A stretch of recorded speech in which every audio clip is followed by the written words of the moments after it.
Hello friends, good morning to all of you and welcome back. Today guys, we are going to discuss Ndas 101.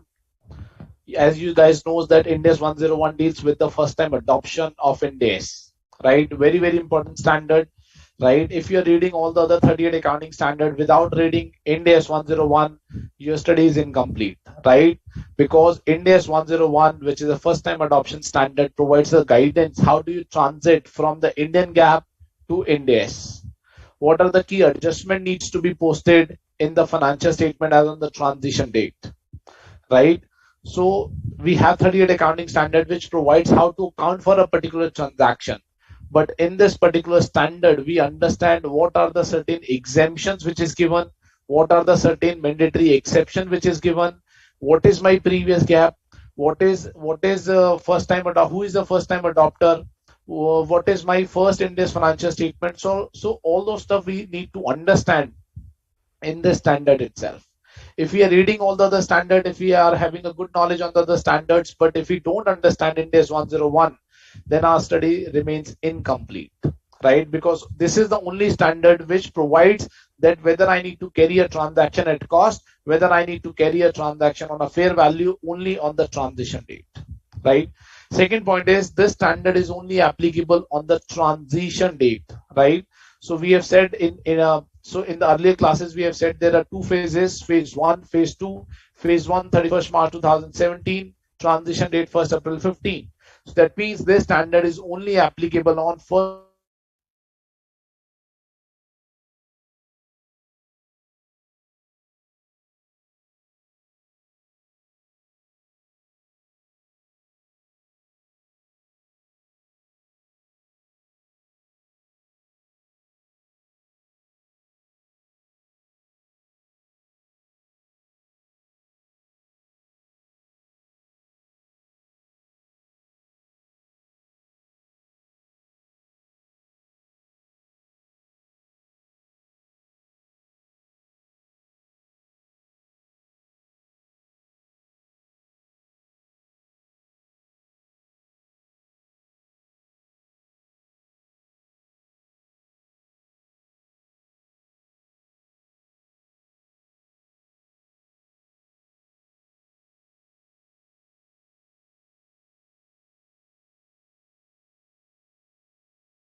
Okay, hello friends. Some technical problem has arisen, right? So due to which the video has been stuck.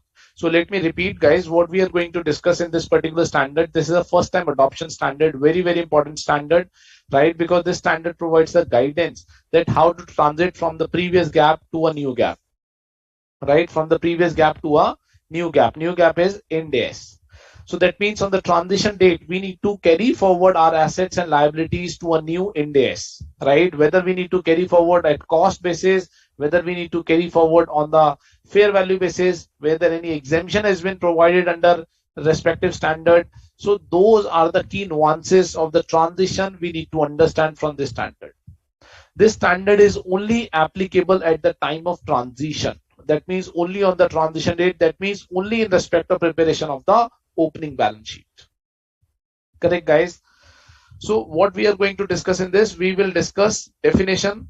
We will discuss in the standard definition of what, who is a first time adopter, right? What is my first India's financial statement? What is my previous gap, right? Whether Indian gap will always be a previous gap, or can I adopt a different gap as a previous gap? Can I adopt IFRS as a previous gap? Can I adopt US gap as a previous gap? Can I adopt Irish gap as a previous gap? Can I adopt Thai gap as a previous gap? Can I adopt any other gap as a previous gap? Right? That is what we are going to discuss in this standard, guys. Second is we will talk about the general principles of Ndas, right? That means on the transition date, do I need to carry forward my assets or liabilities, whether at cost, whether at fair value, right? Do I actually need to carry forward, or do I am not supposed to carry forward certain assets or liabilities, right? I need to measure certain assets and liabilities as per Ndas. I need to transfer, I need to reclassify certain assets and liabilities as per the Ndas principles. We have seen there is a significant difference in the format of balance sheets as per Indian GAAP and as per Ndas, right? So that is what we need to understand in this particular aspect. Then we have accounting policies, right? In the first India's financial statement, you guys must be aware of the fact that we need to prepare 3 balance sheets, 2 P&L. On day 1, on class 1, we have understood this concept, right? So do I need to continue with my accounting policy for all the 3 years as it is, or can I change my accounting policies within first India's financial period? That is what we are going to understand in this accounting policy section.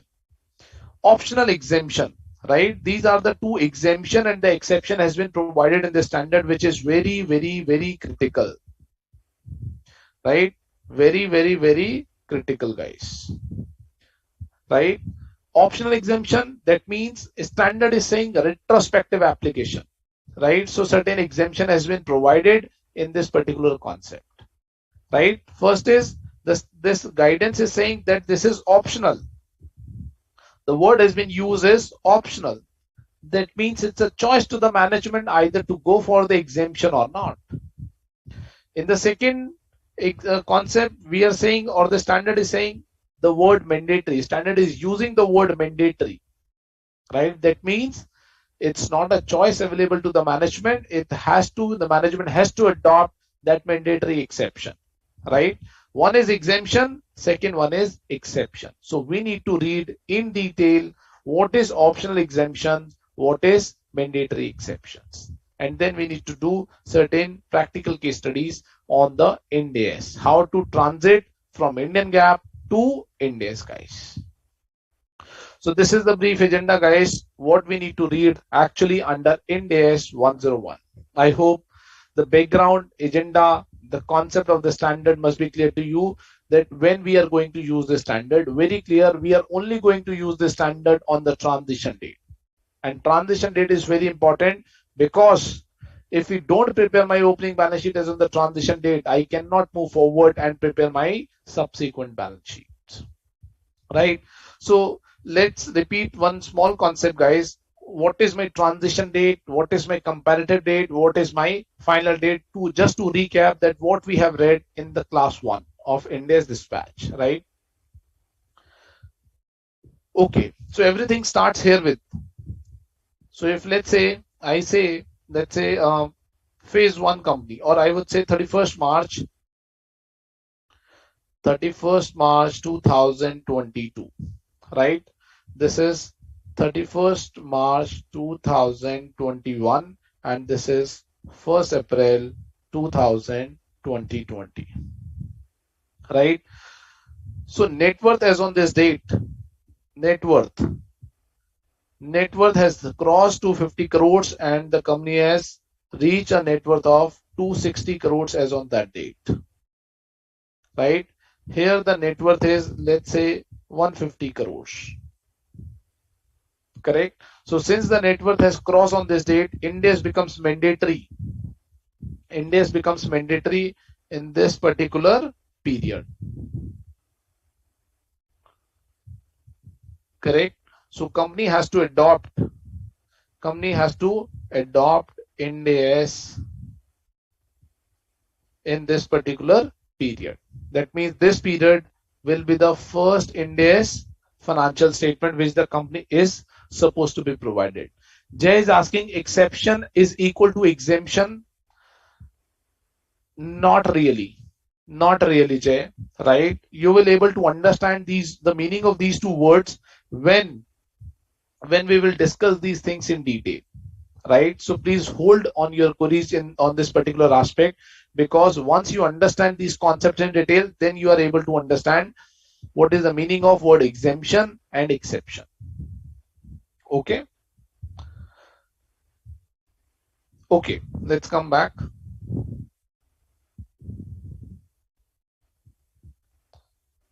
So now here what we are saying is, if the company's net worth have crossed 250 crores, Ind AS will be applicable in the very next year, which is this particular year, right?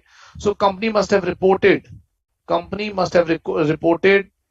Indian GAAP as on this particular year, under Indian GAAP as per particular this year, right? But this year will be an Ind AS accounting period financial statements. Correct, guys?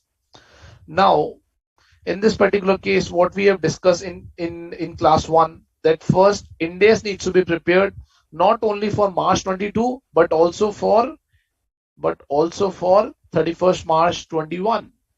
Not only for 31st March 21, I am also supposed to prepare Ind AS financial statement as on 1st April 2020. That means I need to transit from Indian GAAP to Ind AS as on this date. That means I need to transit from Indian GAAP to Ind AS on this date as well. Right? That means how many balance sheet needs to be prepared? 3 balance sheet needs to be prepared. How many P&L needs to be prepared? Only 2 P&L needs to be prepared, because P&L is for always a particular period and not for a particular date. Statement of changes in equity. Yes, I will prepare here. Cash flow. Cash flow is always for a particular period. So I will prepare like this. Right? What else? OCI. Right? OCI is again for the period. Right? Then we talked about notes to accounts. Right? So if it is related to balance sheet, then I will give for opening date. I will write here 1st April 2020, 31st March 21 and 31st March 22. Correct? So balance sheet and P&L. If it is a balance sheet related notes to accounts, yes. If it is a P&L related notes to accounts, then for 2 periods. Right? Then other disclosures. Other disclosures we need to give for all the period. Right? Then what else we need to give, guys? Can any one of you tell me what else I am supposed to give in the first Ind AS financial statement?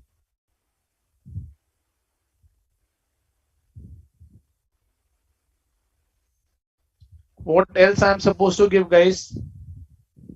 So then I am supposed to give reconciliation. Right? One is equity reconciliation and then is P&L reconciliation. Equity for both the period, but for P&L only for one period. Here not required.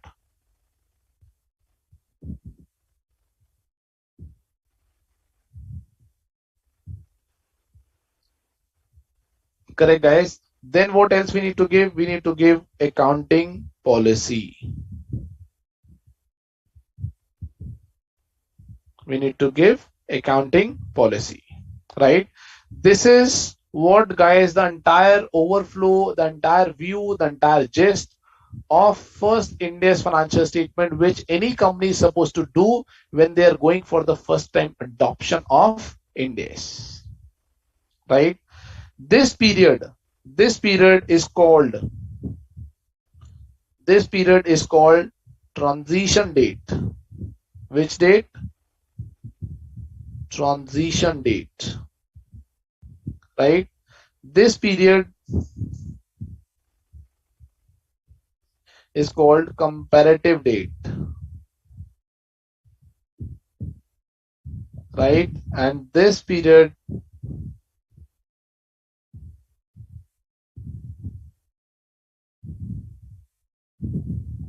final date,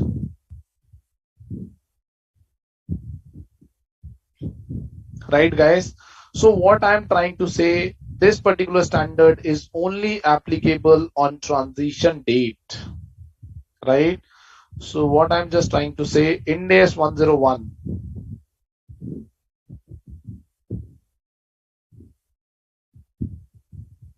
Ind AS 101, this standard is applicable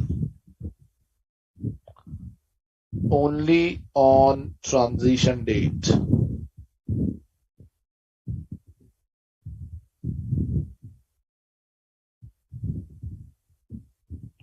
For adoption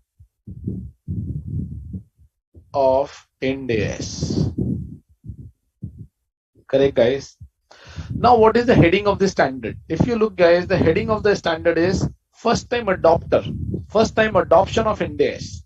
Now, the question arises, what is the meaning of first time adoption? Who is a first time adopter? Who is a first time adopter? Let's understand this definition. First time adopter.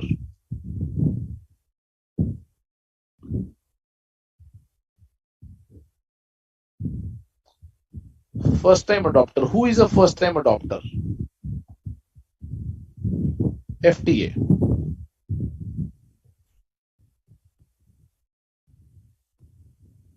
First time adoption or first time adopter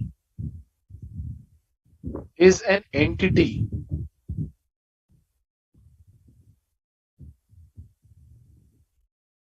which prepare its first Ind AS financial statements. Who is a first time adopter? An entity, right? It's an entity who prepare its first Ind AS financial statement, right? First Ind AS financial statement. Now the question arises, what is the first Ind AS financial statement?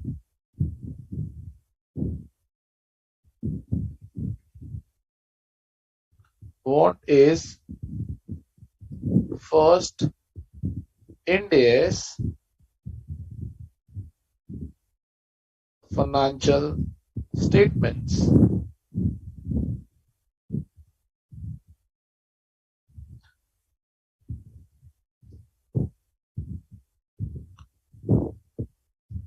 First Ind AS financial statement are those financial statements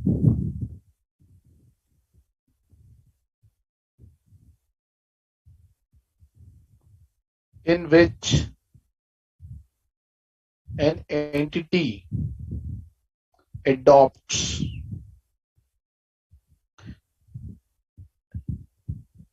Ind AS for first time with an explicit and unreserved statement.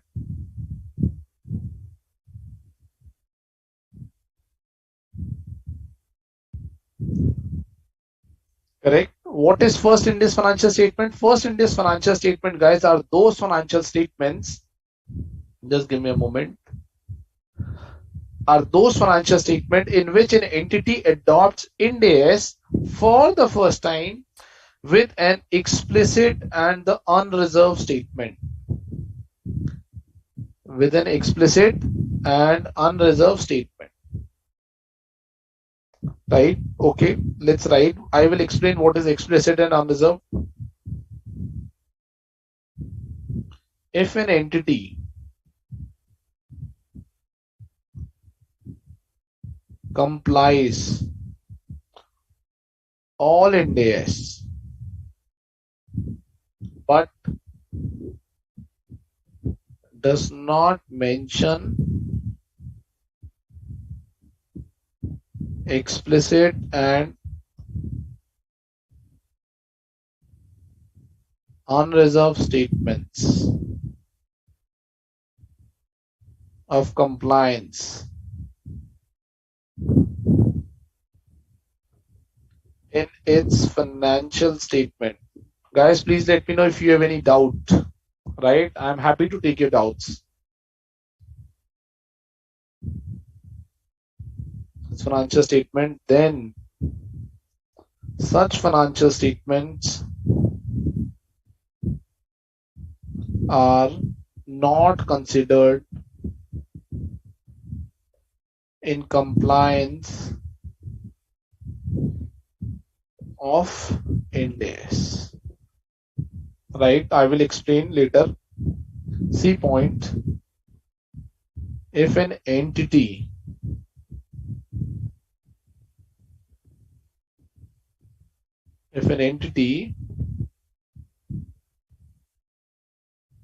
mention its explicit and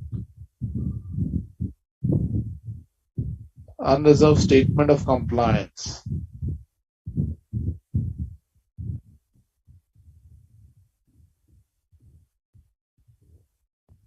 in its financial statements, and there is a disagreement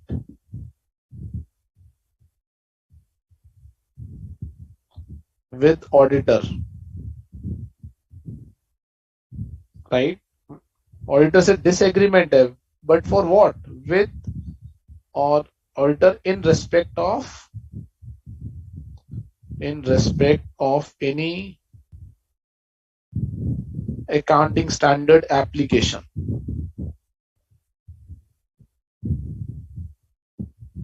Correct? Even then, such financial statement shall be considered as in compliance with Ndas. Right, guys? So let me explain what is first Ndas financial statement. Prior to that, we have discussed what is first time adopter, or who is the first time adopter. So first time adopter is an entity first, right? It's not a person, because Ndas is not applicable to a person. It's an entity, it's a company, right? It's an NBFCs, banks and insurance companies, not applicable. Proprietorship firm, not applicable. Branch office, not applicable. Limited liability, not applicable, right? Sole proprietorship, not applicable. So it is applicable to the company and NBFCs. So first time adopter is an entity which prepares its first Ndas financial statement. What is first Ndas financial statement? First Ndas financial statement are those financial statements in which entity adopts Ndas, where entity adopts Ndas for the first time with an explicit and the unreserved statement, right?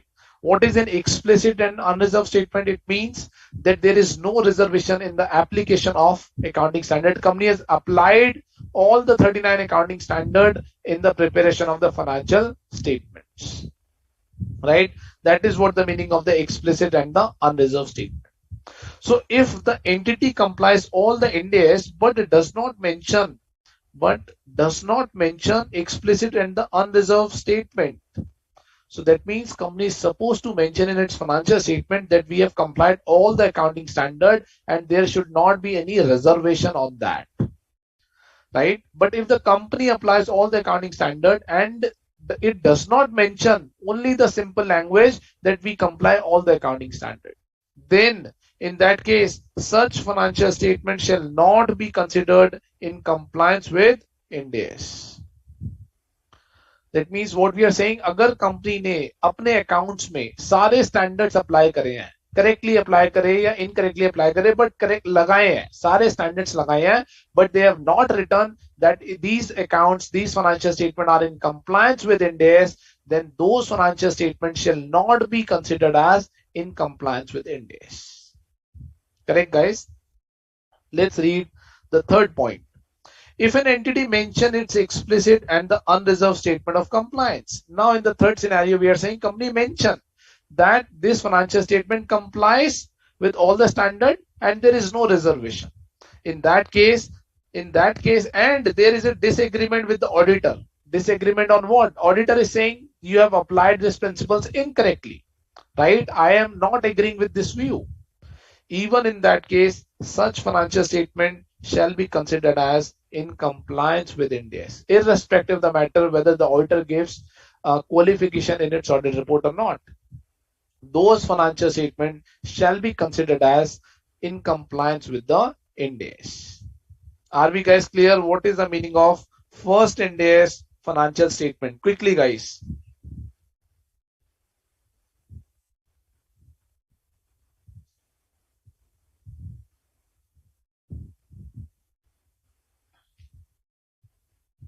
First time adopter, what is first Ndas financial statement? This is the meaning of first Ndas financial statement. Explicit and unreserved statement needs to be there, right? What are the balance sheets and P&L needs to be given in first Ndas financial statement,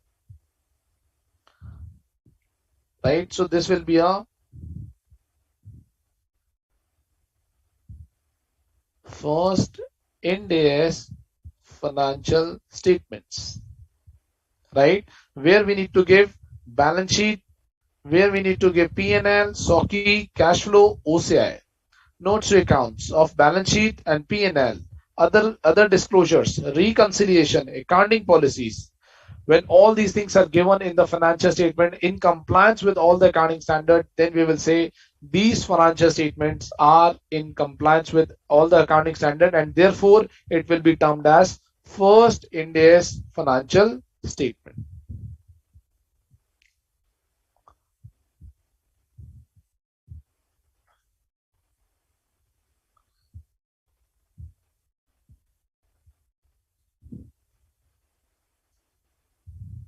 Correct, guys?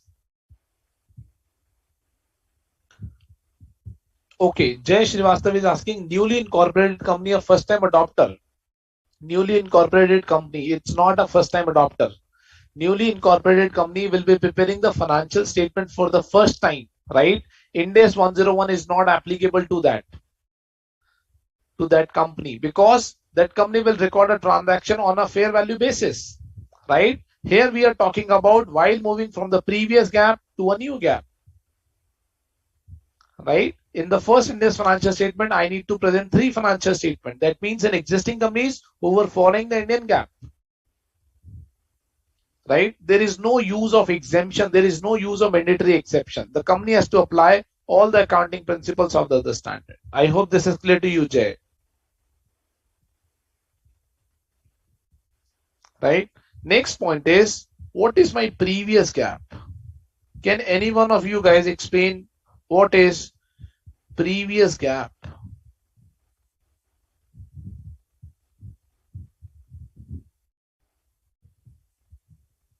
What is previous gap? Right? So what I'm trying to say, let's say this is 1st April 2020. This is my transition date.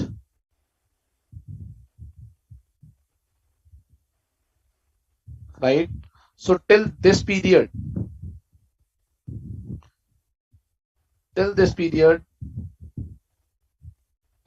company was using Indian GAAP, right?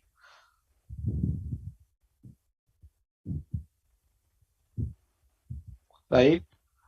Or company may be use IFRS, or company may be using different GAAP. So we need to understand what is my previous GAAP before adoption of Ndas. That means What is my previous gap before adoption of Ndas? Right. So we are talking about this particular area, that what is my previous gap, what accounting framework which I have considered, whether that accounting framework is considered as previous gap. Why previous gap is important? Because I need to transit from previous gap to a Ndas. Right. So previous gap needs to be understood. What is previous gap? Let's understand. Previous gap is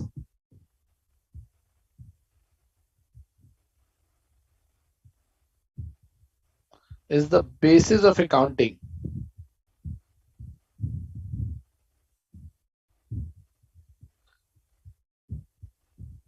Is the basis of accounting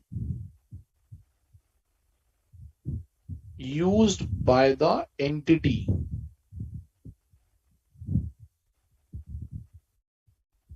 for the purpose of statutory reporting requirement. Statutory reporting requirement in India. Why India? Because this is a law.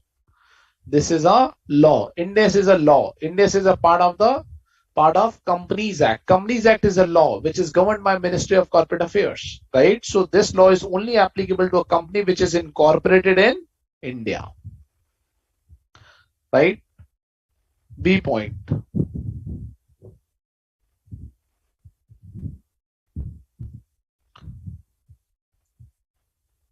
Such financial statements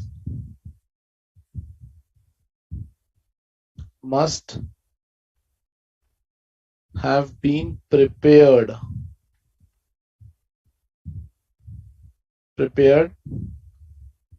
as per section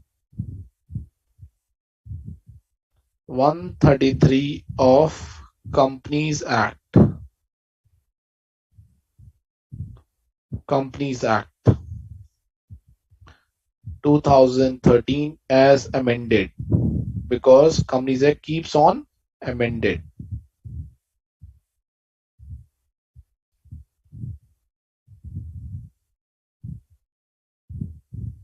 Such financial statement must have been prepared as per section 133 of the Companies Act as amended on time-to-time basis.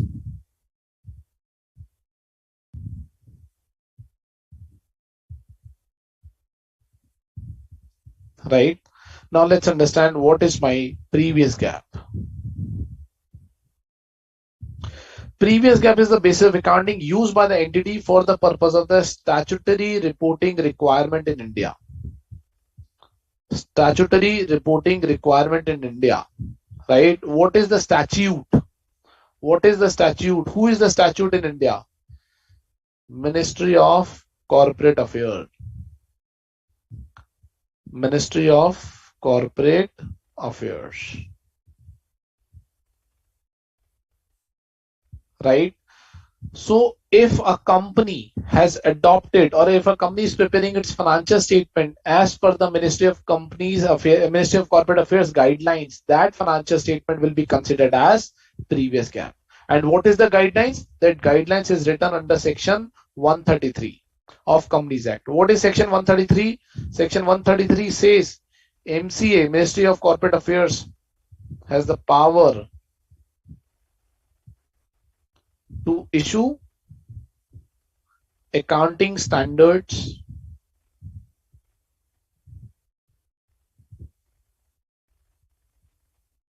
in consultation with ICAI, right? And they have issued two types of accounting standard. One is Indian GAAP, right? And second one is Ndas. So obviously we are looking for the previous gap of Ndas. So that means we are looking for the Indian GAAP scenario, right? So what we are saying is, what is previous gap which has been used for the purpose of the statutory reporting requirement in India. India, why India? Because we are talking about Indian scenario. Indes is not applicable to a foreign company, right? That's why we have used the word India, right? The statutory reporting requirement word has been added in the definition of previous gap.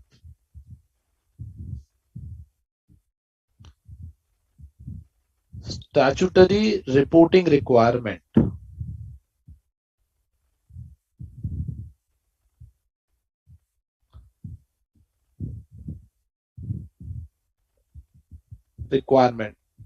These words have been added.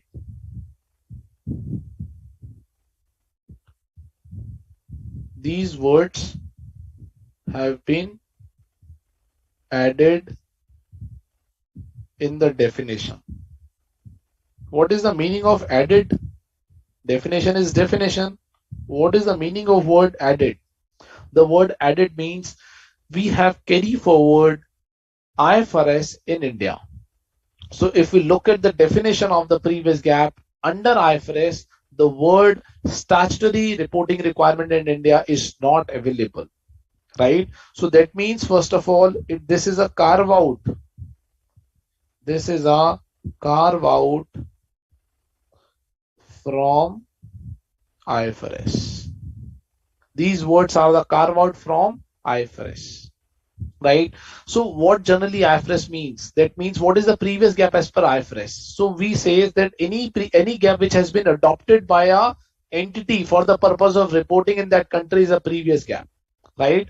But we have intentionally added in India, ICI and Ministry of Corporate Affairs have intentionally added the word statutory reporting requirement in India. Why? Because they want to make previous gap as Indian gap. They doesn't want to use for any company as IFRS their previous gap. They doesn't want to say or allow the other company to use the US gap as the previous gap, right? So they have mentioned that any gap which has been used for the purpose of the statutory reporting requirement in India is the previous gap.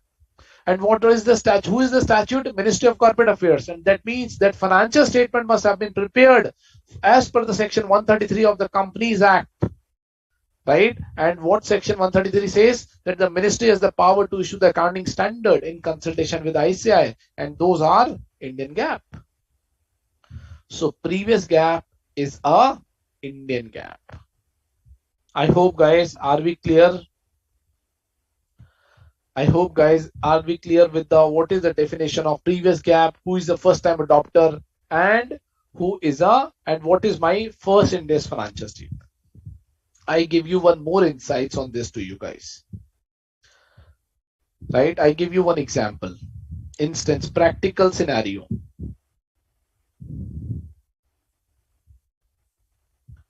right? This is 1st April 2015. This is 31st March 2016, and this is 31st March 2017. I'm talking about first time adoption for the phase 1 entities. Phase 1, and this is a case of Bharti Airtel. Correct? Bharti Airtel.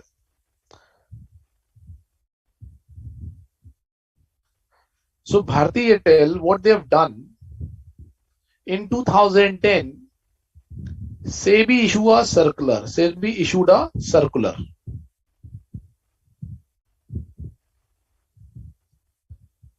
SEBI ने एक circular issue किया in 2010, and this circular says that if any company have a global presence, global subsidiaries, any Indian company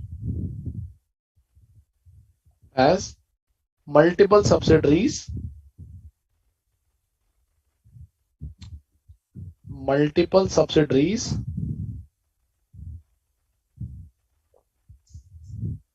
across geographies, right? They can adopt IFRS.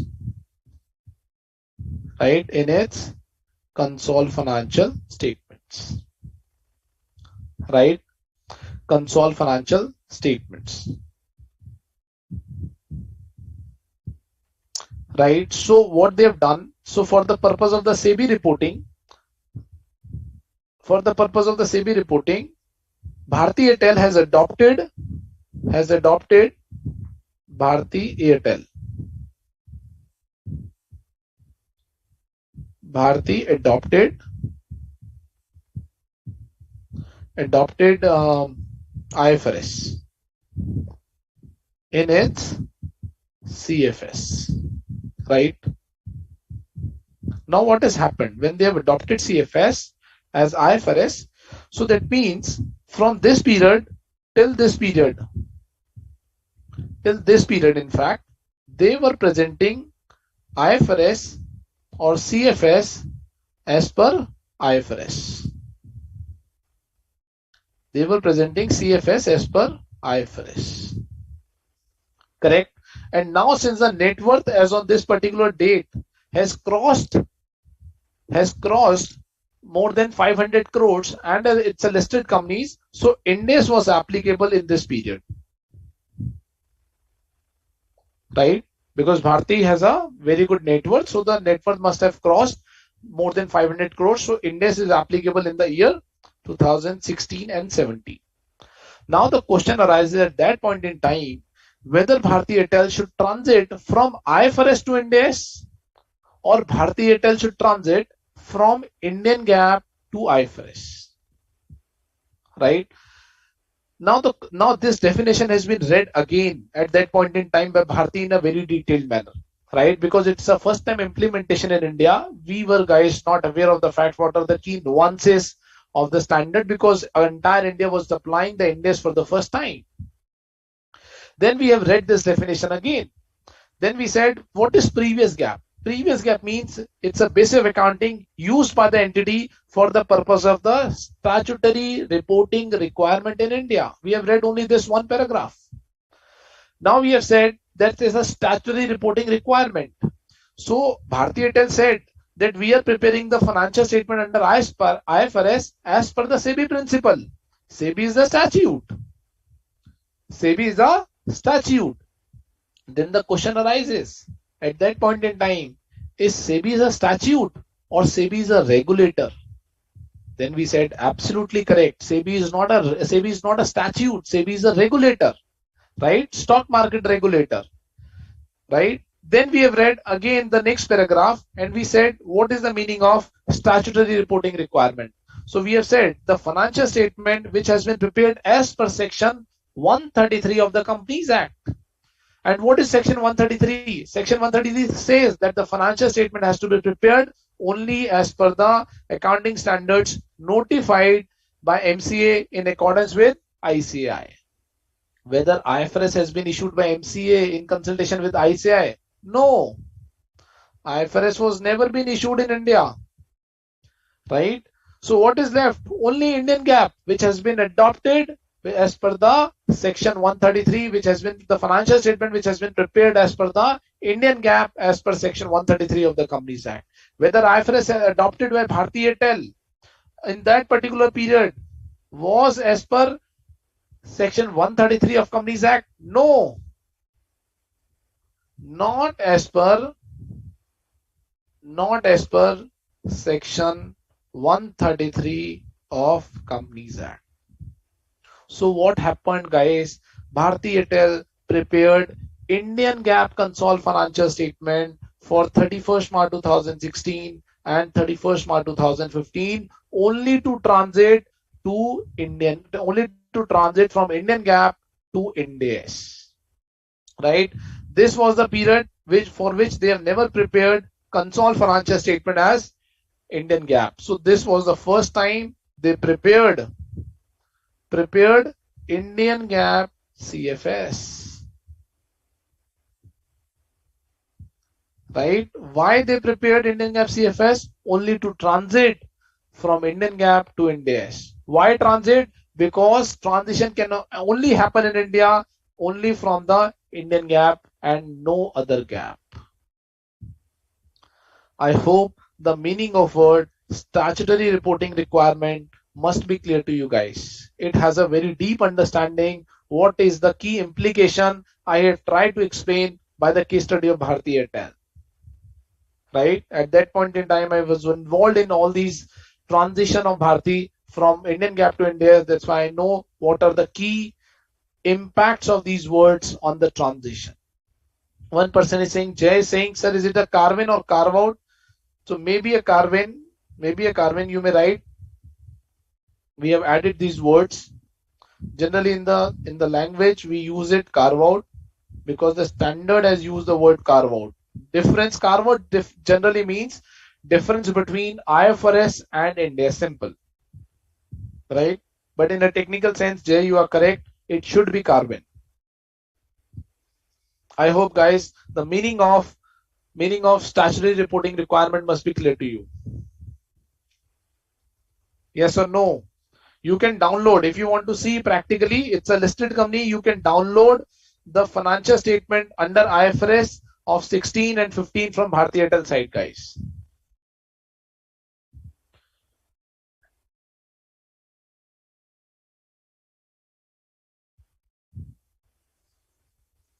Correct?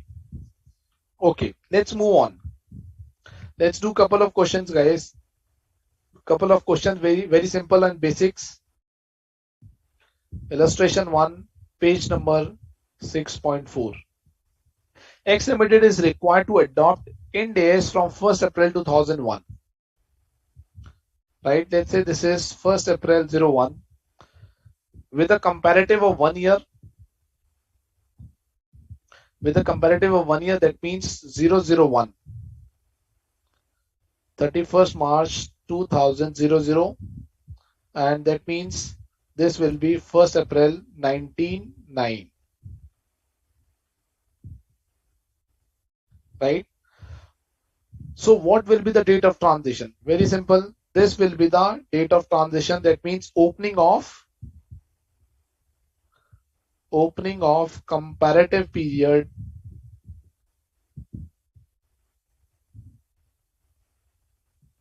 of 31st March 2000 will be the transition date.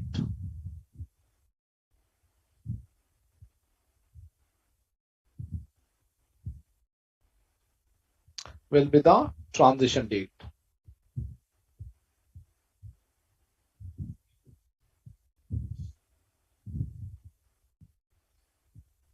Correct. Jay was asking, was Bharti not preparing the CFS as per section 133? Okay. So at that point in time, since that exemption was there, so Bharti was preparing as Bharti has adopted that exemption because it is written as per the SEBI circular. Right? That instead of preparing the consolidated financial statement under Companies Act, you can adopt this exemption and use the SEBI consolidated financial statement under IFRS. And those financial statements are also submitting. The Bharti was also submitting these financial statements to the Ministry of Corporate Affairs because every financial statement as at year end needs to be submitted to the Registrar of Companies. So Bharti was also doing that. Why? Because they have taken this exemption. Right? It's an exemption which has been issued for the companies who have multiple geographies, who have multiple companies located in the different world. Correct, guys? Okay, let's move on. Another question. Please read question number 2, guys.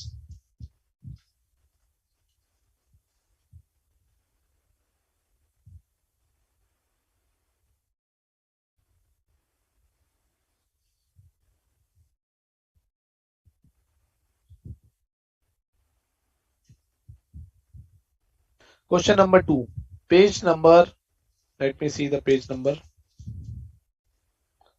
6.5. Hope you have gained a good understanding on first time adopter, first time in what is first India's financial statement and what is the definition of previous gap. Okay, let's talk about question number 2. Company B is a foreign subsidiary of Company A. Right? Company B is a foreign subsidiary of Company A. So A Limited is having a subsidiary of B, right? This is a foreign subsidiary.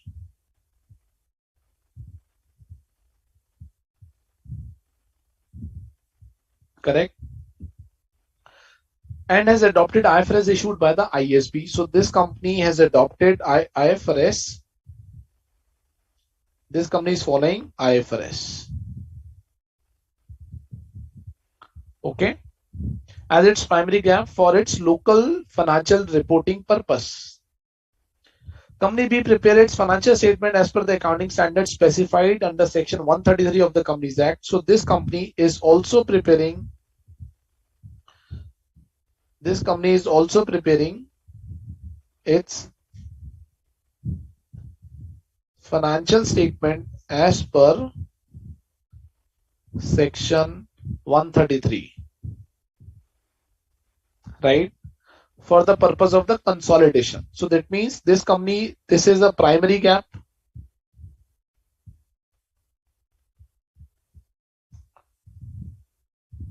This is the primary GAAP, and for the purpose of consolidation, this company is preparing financial statement as per Indian GAAP, right? On the transition of company A to Ndas, now the company is transiting to Ndas. What would be the previous GAAP of the foreign subsidiary of company B for its financial statement prepared for consolidation? Now since A is moving to Ndas, A is supposed to prepare standalone financial statement as per IFRS. Sorry, not as per IFRS, as per Ndas. Right? And A is supposed to prepare consolidated financial statement as per Ndas. Right? Now the question is asking, what is the previous GAAP for company B in respect of consolidation or assisting the A Limited in its consolidation? What is the previous GAAP, guys? Can you explain? Can you let me know what is the previous GAAP? I hope the question must be clear. Let me repeat. A Limited, B Limited. B Limited is the foreign subsidiary. B Limited is preparing its IFRS financial statement as a primary GAAP in that country. Maybe it's in UK, maybe it's in Europe. B Limited is also preparing its financial statement as per section 133 of the Companies Act, which is nothing but a Indian GAAP. Now A Limited is moving towards Ndas, and A is supposed to prepare the console and the standalone financial statement as per Ndas. What is the previous GAAP which B Limited should consider for the purpose of transiting from Indian GAAP to Ndas to facilitate console financial statement? Now Jay is saying it will be section 133 FS, right? So what will be the answer in this scenario, guys? What is the definition? Definition is the GAAP, the basis of accounting used by the entity for the purpose of the statutory reporting requirement in India before adoption of Ndas. That means Indian GAAP. Indian GAAP as per section 133 of Companies Act will be the previous GAAP.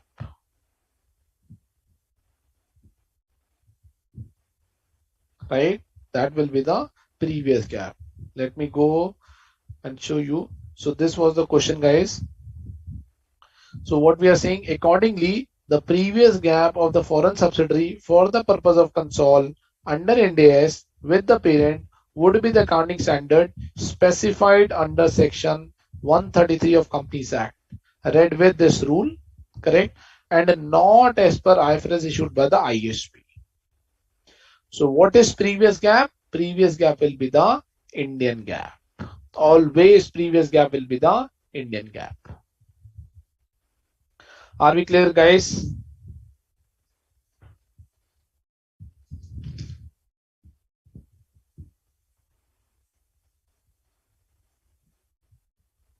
Okay. Let's read question number 3. E Limited is required. Page number.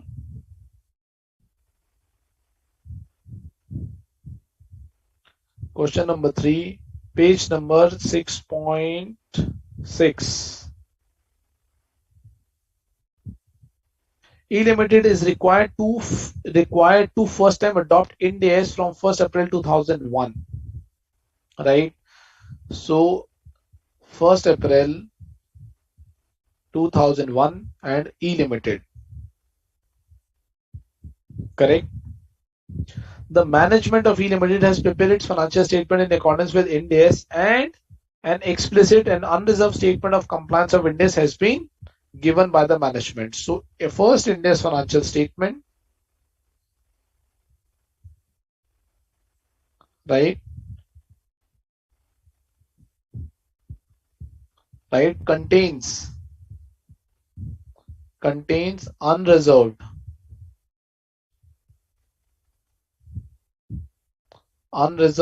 and explicit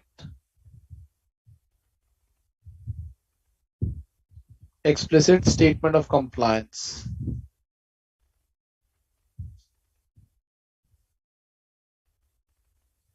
Correct? They mention the explicit and the unreserved statement of compliance. However, there is a disagreement on the application of one Ind AS between the management and auditor. So there is a disagreement as well. Disagreement between management and auditor. Why there is a disagreement? On the application of one Ind AS. On application of one Ind AS. Right? Can such financial statement be treated as first Ind AS financial statement? What is your view, guys?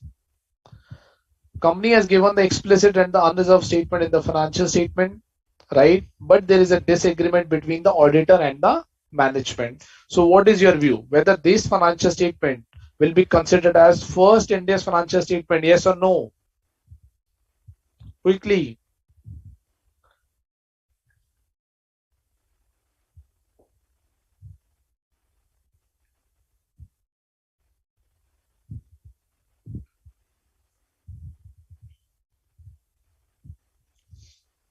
Answer is yes. Such financial statement shall be considered as first Ind AS financial statement.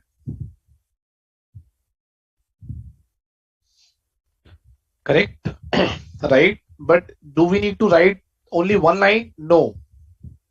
I have already explained you how to write in exams.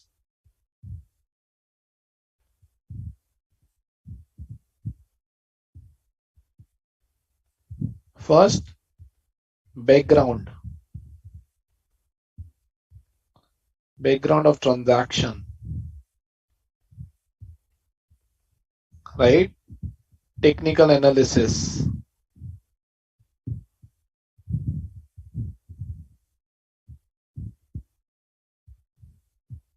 Third,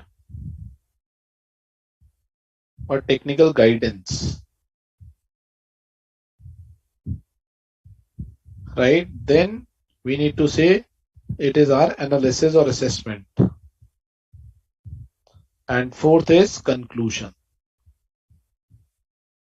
This is the way we should write in exams. Right, guys? Let me know, guys, if there is any doubt till now.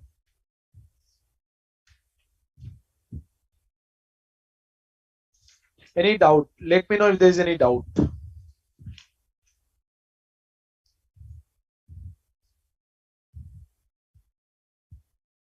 Or should we move on?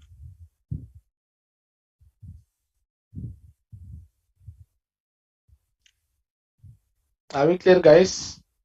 We have talked about definition of previous gap. We have talked about first time adopter. We have talked about what do you mean by the first Ind AS financial statement. We have talked about within first Ind AS financial statement what all statement needs to be given. We have talked about what is the transition date. We have talked about what is the comparative date and what is the final date. Any doubt, guys? Happy to answer your doubts. Hope the canvas and everything is visible properly.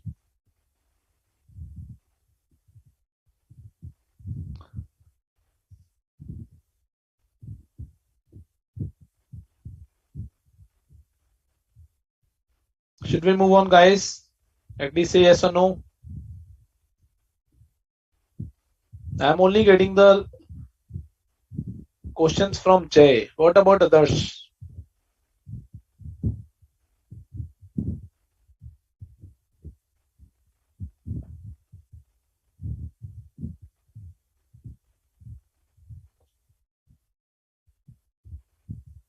Okay, Arvind has raised one question. Sir, I had watched November 21 classes. Are there any significant amendment to Ndas as a whole? Should I watch these FR classes for appearing November 2002 exams? Yes, you can attend these classes. There are amendments under Ndas, but I believe those has not been incorporated in your course as of now. Right? Those will come, I believe, in the next period. Okay, guys, any doubt? I'm awaiting your response. Any doubt exists? No, or should we move on?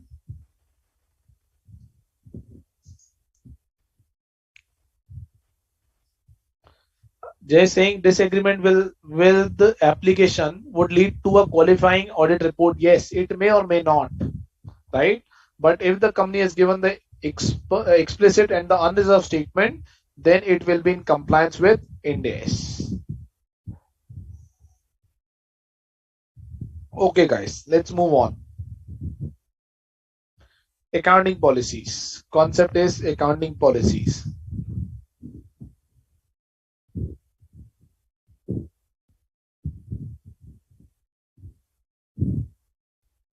Right?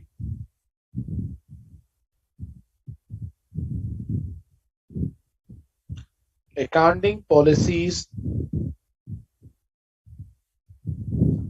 must be consistent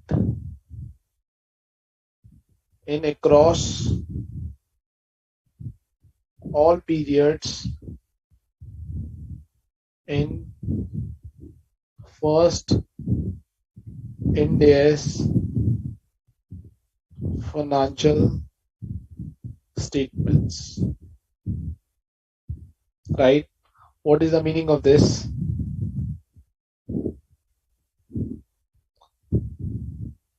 Let's say this is 1st April 2020. This is 31st March 2021. This is 31st March 2022. Right? Here, company is using FIFO method, inventory valuation.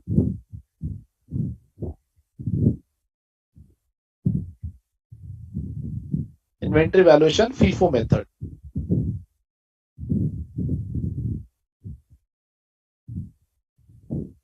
Right? Company is using FIFO method.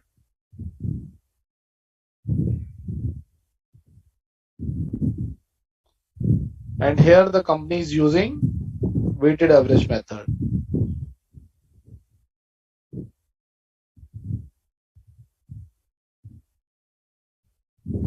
Right? Then this change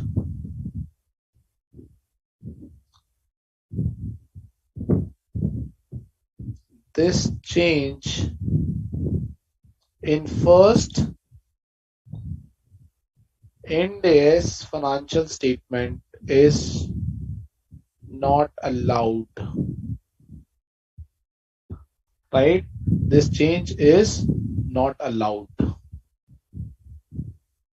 Correct, guys? That means the accounting policy must be consistent in across all the periods in the first Ndas financial statement. That means FIFO, FIFO, and FIFO.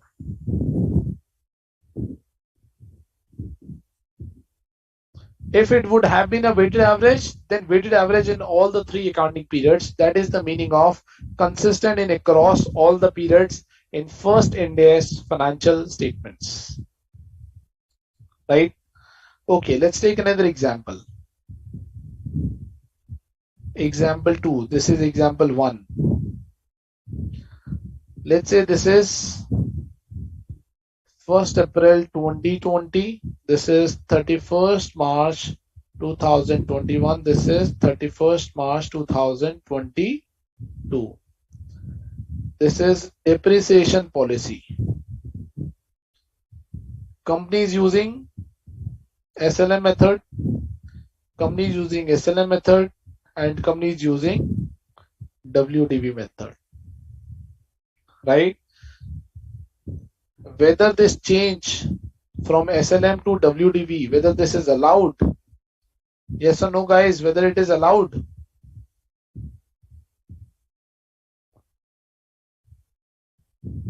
This change in the method of depreciation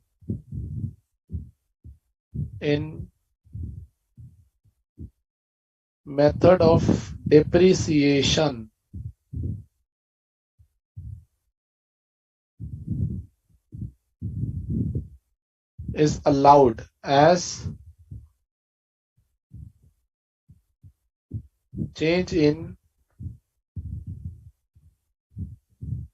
depreciation method is a change in accounting estimate.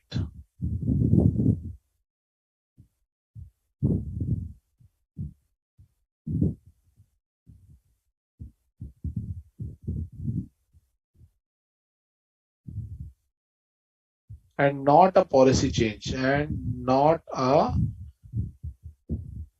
change in policy.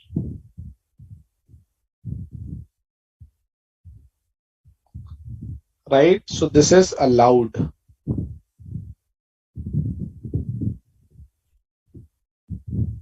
Because SLM WDV method change in the method of depreciation is not a policy change, it's a change in accounting estimate. So this is what the meaning of, guys, or this is a practical application of this language, that the accounting policy must be consistent across all the first accounting reporting period in the first Ndas financial statements. Right? Second point, B, latest version of accounting standard. Latest version of accounting standard to be used in across all periods presented in first Ndas financial statement. What is the meaning of this? Let's understand. Example. Let's say this is 1st April 2020. This is 31st March 2021. And this is 31st March 2022. Right? Let's say Ndas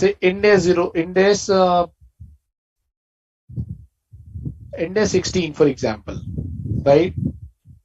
Ndas 116 version 1, right? Ndas 116 version 2, and here certain amendments have come up. Ndas 116 version 3, right? Sorry, not version 3. Okay, let's version 3. Right? Certain new amendments,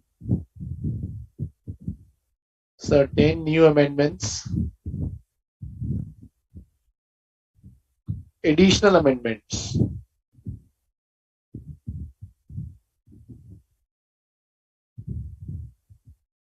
Right? Now the question is, when this entity is preparing its first Ndas financial statement as on the transition date opening balance sheet, which standard is to be used? Whether version 1 to be used, whether version 2 is to be used, or whether version 3 is to be used, right? So what the guidance is saying, that we need to use the latest version of the accounting standard issued, right? So in this case,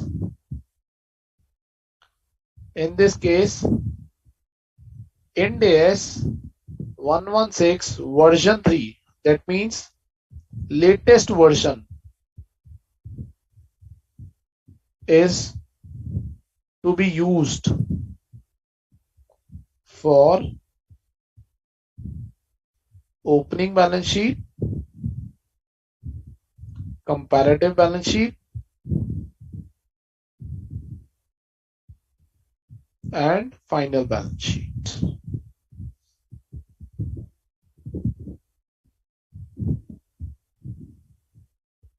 This is what the meaning of latest version of the financial statement is to be used.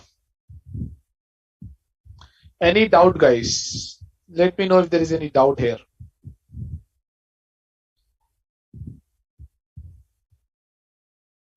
Happy to answer your doubts.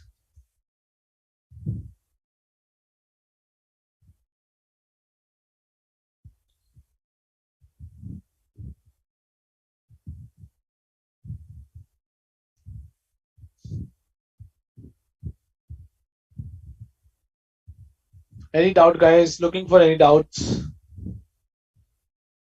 Let me know at least if there any doubt exists or not, yes or no.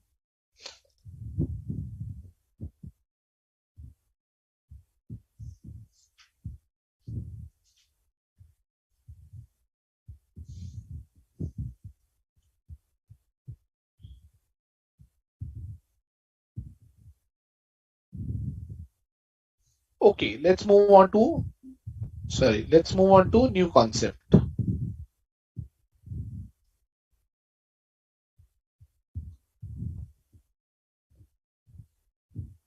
General principles for preparation of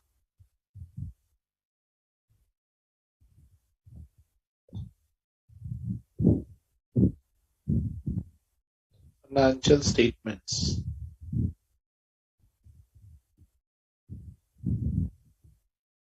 Right? What is the general principles for the preparation of the financial statements under Ndas?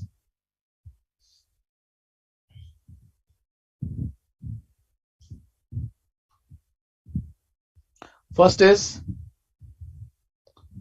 recognize all assets and liabilities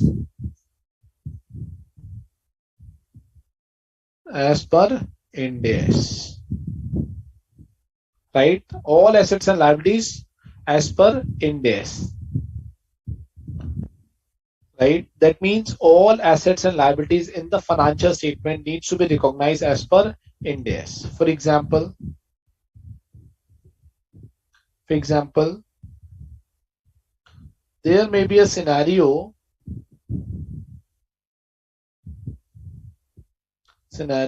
where assets and liabilities are not required under previous GAAP. Right? What is previous GAAP? Previous GAAP is the I GAAP or Indian GAAP. But required as per Ndas. Right? Example, what could be an example?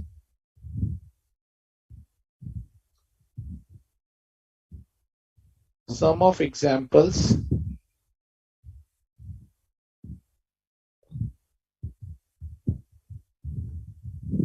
Derivative assets.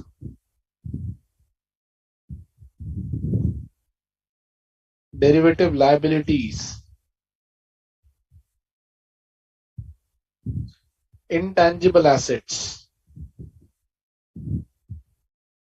Right? We have read Ndas 103, 109. Right? Ndas 109. Correct? Fair valuation of previously held stake 103. Right? So these items are not required to be recognized as per the previous GAAP, but is supposed to be recognized as per Ndas. Right? So this is what the first principles. What is the second principle?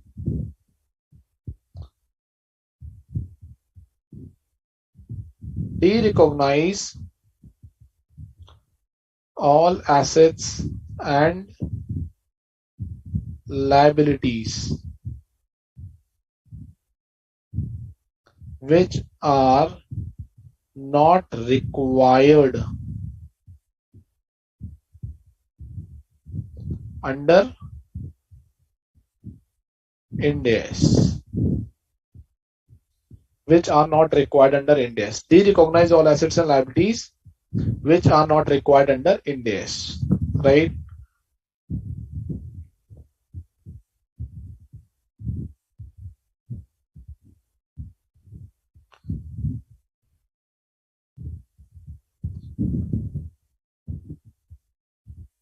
There may be a scenario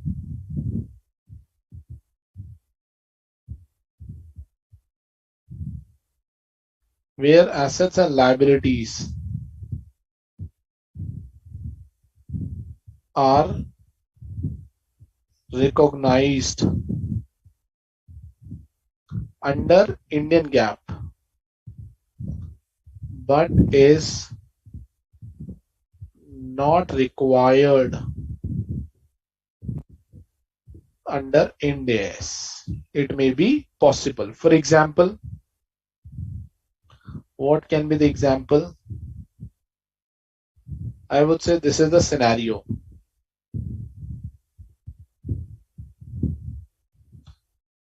Right? This is the scenario.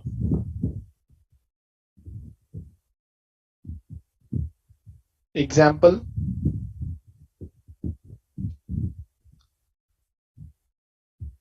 Full revenue is recognized as per AS9 but needs to be deferred as per Ndas 110. Right? So we will create a deferred asset. What is the third scenario?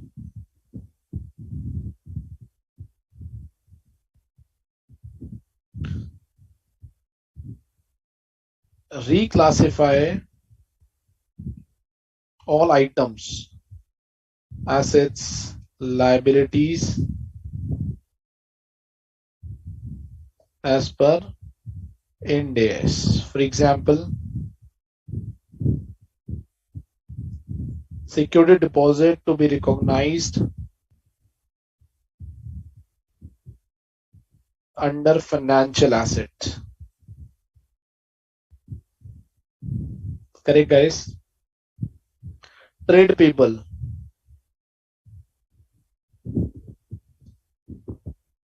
to be recognized under financial liabilities.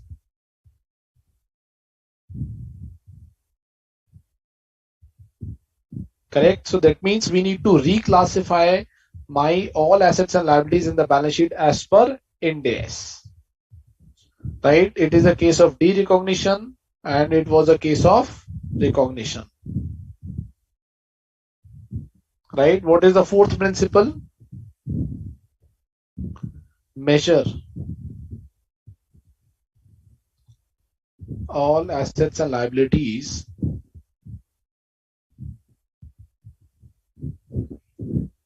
as per Ndas. Right? For example,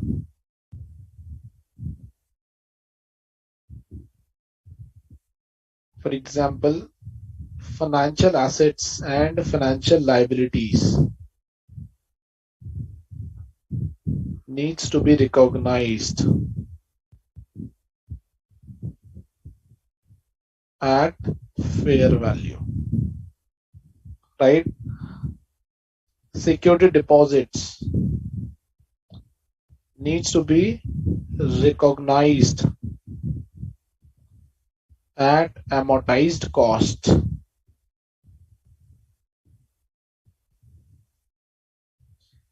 These are the principles, guys, of general principles of the preparation of the financial statement under Ndas, right? Let me explain further. First, we are talking about recognize. That means recognition. All assets and liabilities need to be recognized as per Ndas. That means it may possible that the previous gap, which is Indian gap, certain assets and liabilities has not been recognized, right? Because the concept does not exist in the previous gap. For example, derivative assets, derivative liabilities. Then what we need to do on the transition date, we will recognize those assets and liabilities on the transition date, right?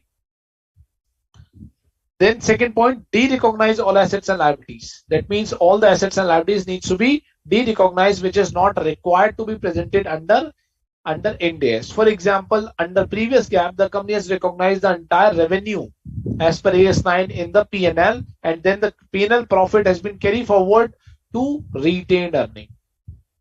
Correct? Then under Ndas, let's say that revenue is not supposed to be recognized, then we will recognize a deferred revenue. That means we will de-recognize the assets and liabilities which are not supposed to be recognized as per the previous gap. Reclassify. Entire balance sheet needs to be reclassified from the Indian GAAP format to an Ndas format. Right? Entire balance sheet needs to be reclassified from the Indian GAAP format to an Ndas format. That means we need to reclassify everything. Right? We need to build financial asset like investment, trade receivable, cash, cash and bank, trade receivable, security deposits, loans given which is refundable. Those are financial assets. Similarly, financial liability, we need to present statement of changes in equity, right? So these are the matters of the reclassification. And then we are saying, then we need to measure all assets and liabilities as per Ndas only.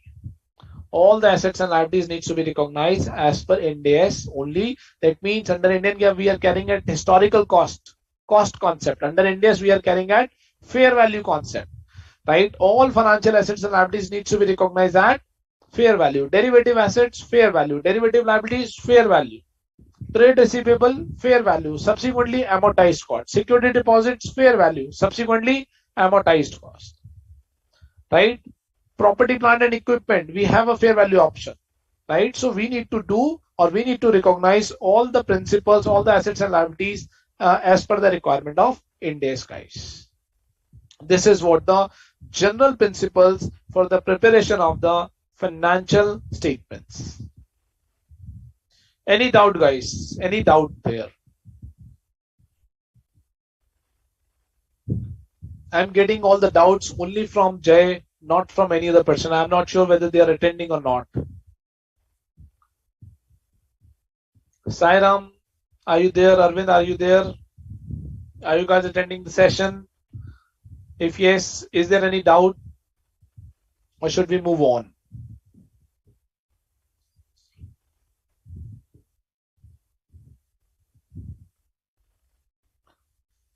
Okay, let's move on.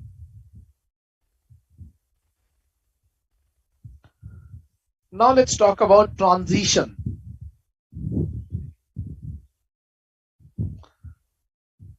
Transition from Indian GAAP to Ndas. How do we actually transit from Indian GAAP to Ndas, right? For example, what we need to do actually. Let's say this is Indian GAAP. Let's say this is Ppe. Let's say this is intangibles. Let's say this is investment. Let's say this is cash. Let's say this is trade receivable. Right? This is asset side, let's say.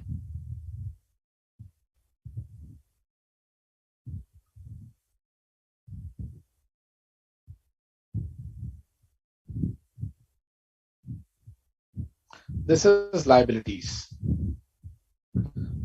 right? For example, share capital, statement of changes in equity, right? Then we have long-term borrowings,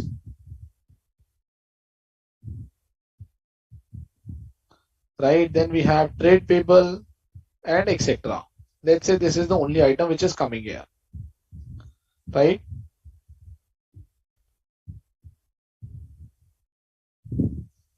Now, how do I transit? First of all, I will reclassify all the items from Indian GAAP to Ndas in this particular format, right? Which is the Schedule 3 format. Then we need to mention what is the adjustments, right? Plus or minus this adjustment is equal to Ndas numbers.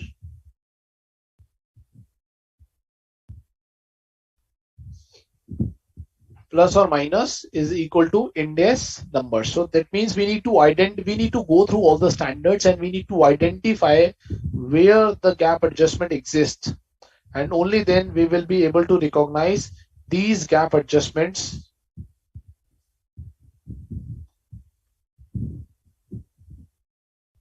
Similarly, we will identify what are these gap adjustments, and then we are able to compute these gap adjustments as per Ndas principles.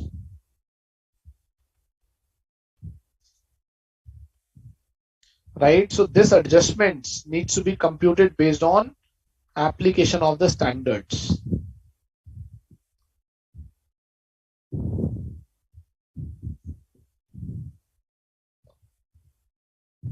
These gap adjustments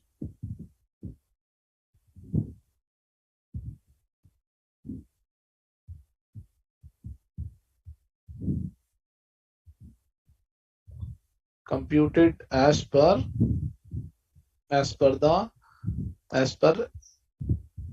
application of different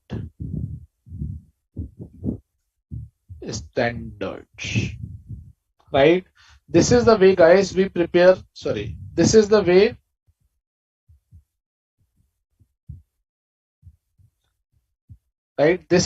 we prepare opening balance sheet, and this is the way we prepare comparative balance sheet, and we will provide the movement from Indian GAAP to Ndas, and we need to explain these adjustments. All these adjustments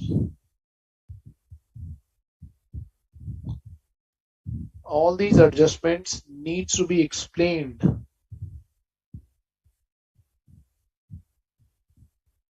in detail in the financial statements.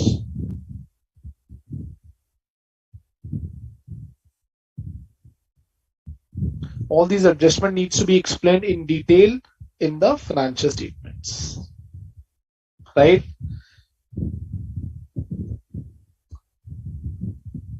In this format,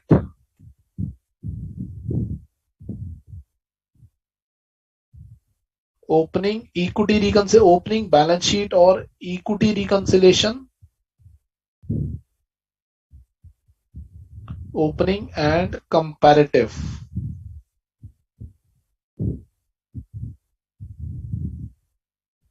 balance sheet and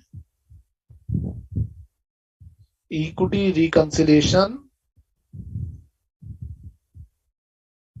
needs to be given.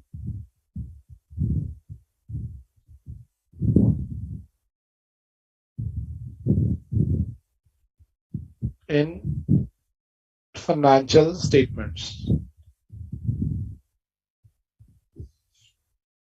Right, guys, are we clear that how to transit from the Indian GAAP to Ndas?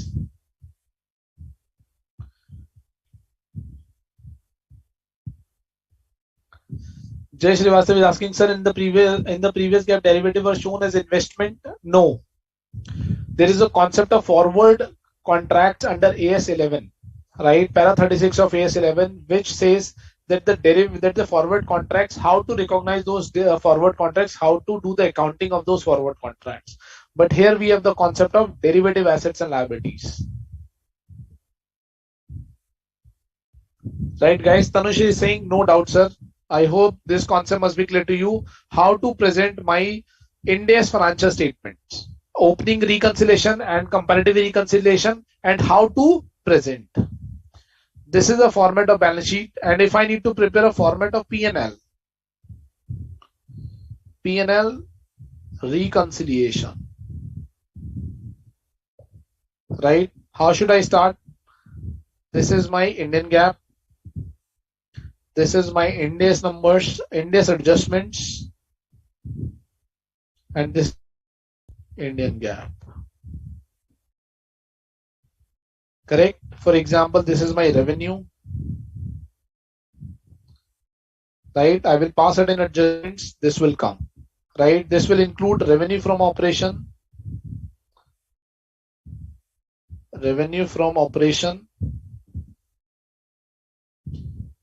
other operating revenue,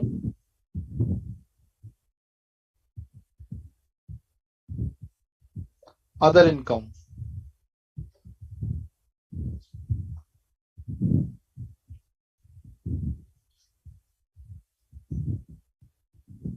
Correct? Then I have expenses, cost of goods sold, depreciation, payroll, other expenses.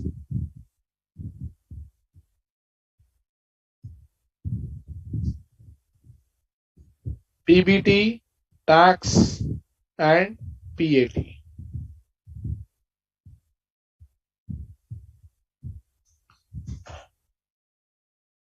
This is the way we prepare the P&L reconciliation.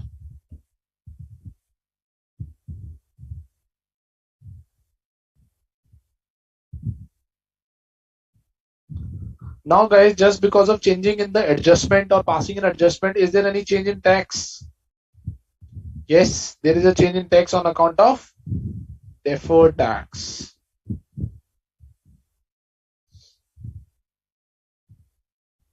Right, so this is the way in which we will give P&L reconciliation. Any doubt, guys?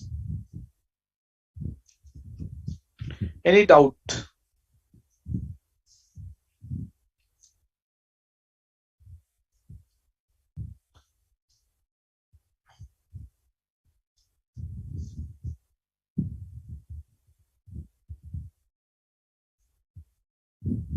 Okay guys, let's take a break for 15 minutes. Then we will come back.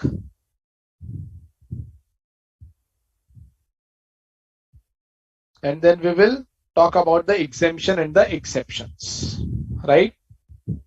Okay.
Let's continue further.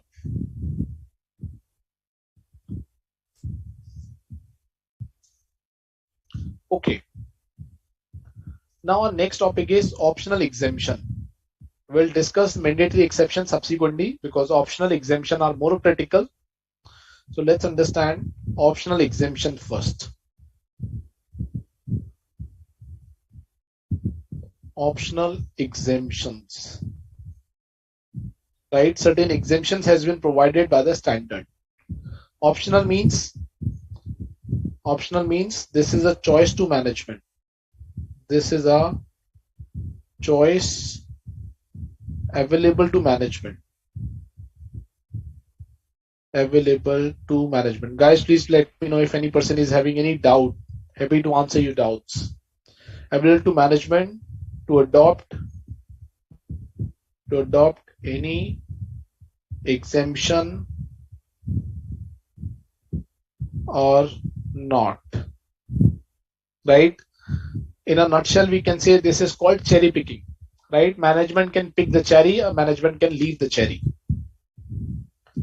Right? Concept. What is the concept? Concept is do fair valuation on transition date and move on. Right? What does it mean? What does it mean? Let's say this is the period and let's say this is the transition date. 1st April 2021 is the transition date. Transition date. Right? We will see that there are the certain challenges. In the beginning, in the first class, we have said there are the two thumb rule of preparation of any accounting standard or preparation of the financial statement or the application of India's financial statement. Those thumb rule were, can you guys tell me what are those thumb rule? First is retrospective application.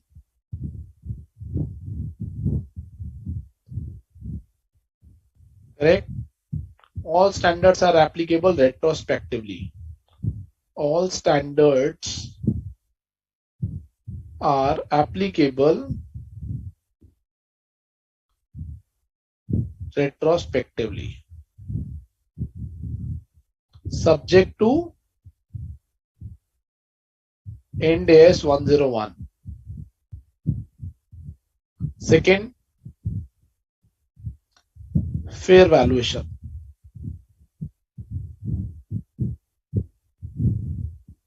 All assets and liabilities needs to be recognized at fair value. Correct? These are the two thumb rules which we have talked about earlier. Now what we are saying, guys, when we are saying the standard is applicable retrospectively, maybe Ndas 109, maybe Ndas 16, maybe others, that means it is applicable retrospectively. What does mean? Let's say the company has come into the existence in 2000 year, incorporated, right? So first I need to go back in the past, compute the number as per the respective Ndas and bring the carrying value on the transition date and record it. This will consume significant time, significant cost, right? So what Ndas 101 is saying, you just need to apply the exemption on the transition date, do the fair valuation on transition date and move on in the life. Don't focus on the past. What has happened, that has happened. What has gone, that has gone. Think about the future, leave the past. That is what the concept of entire Ndas 101 optional exemptions.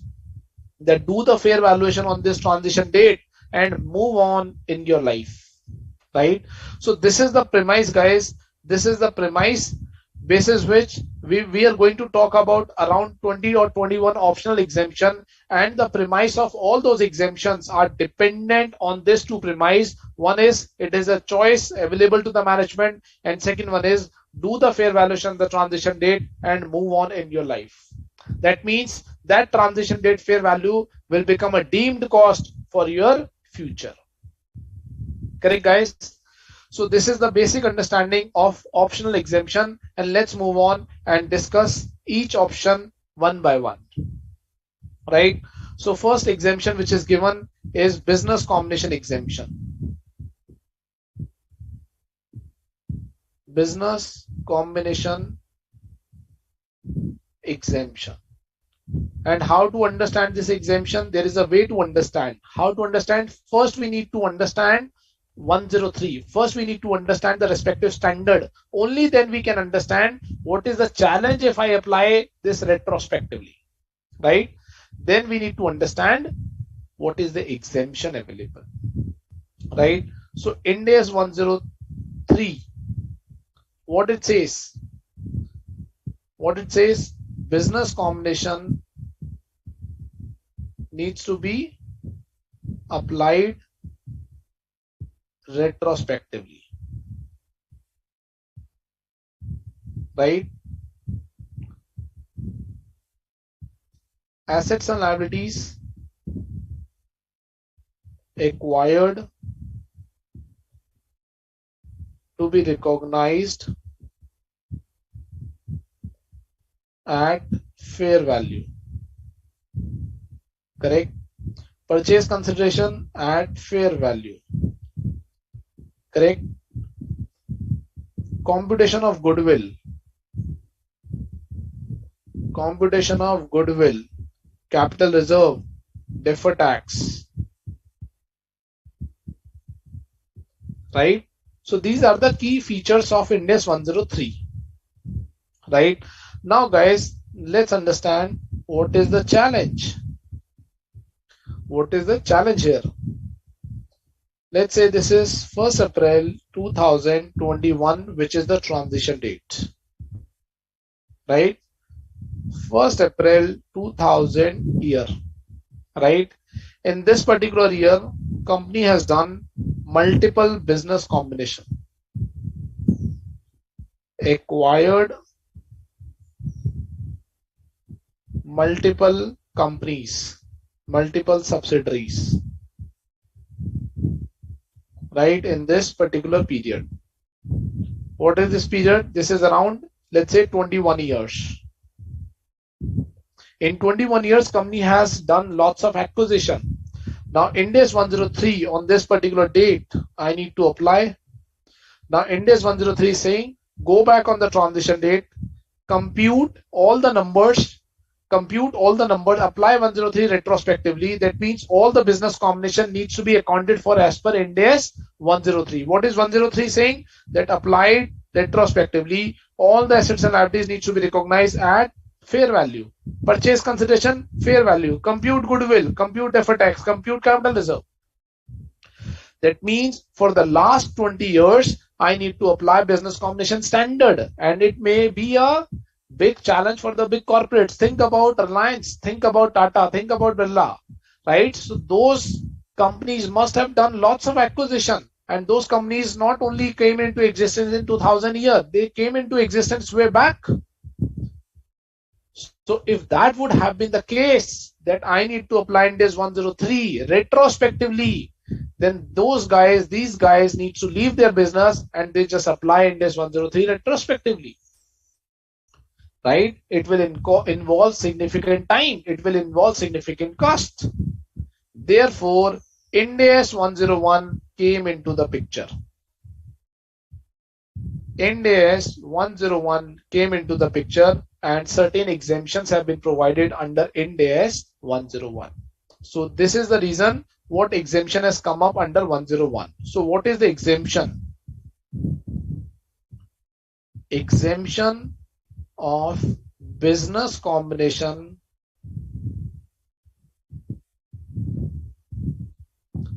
under 101. Right? The standard says first, do not restate any past business combination. Matter is over. Do not restate any past business combination. अगर मैं restate नहीं करूंगा तो क्या होगा? All assets and liabilities acquired in past shall be carry forward to Ndas as per their carrying value. If I'm not restating, that means I'm not applying Ndas 103 on the past business combination. Then what should I say? The assets and liabilities which was appearing on the transition date as per the previous gap, that numbers will be carry forward under Ndas. So अगर मेरे को past का restate नहीं करना, my problem is resolved. I'm not supposed to incur lots of significant time and cost on the restatement of past business combination. Right? So the exemption 101 has a significant impact on the transition date, has a significant impact on the business combination accounting, whether to restate or not to restate, only for past business combination, right? It is only available for past business combination. Correct? Only available for past business combination, right? और अगर कोई subsequent business combination है, we have to apply Ndas 103. There is no choice of exemption. So this is a case, do not restate any past business combination. Second, it's a or, right? Restate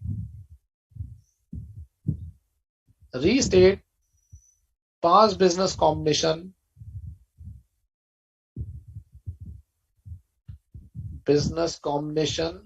from any particular date as provided by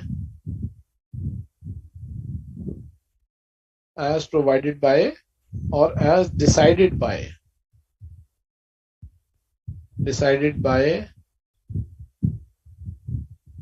management, right?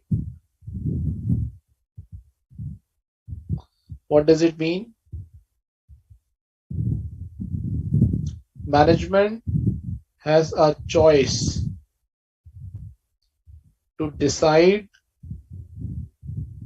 any particular date post which all past business combination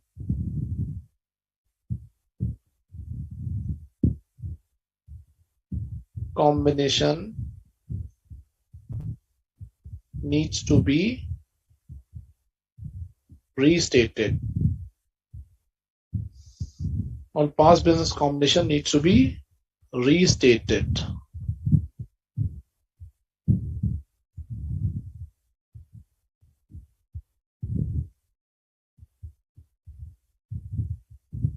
Correct?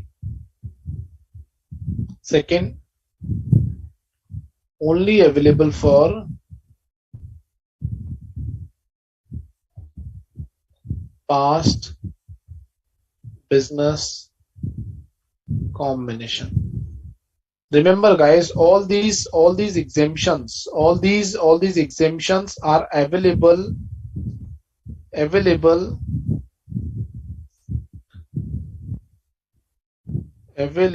to first time adopter.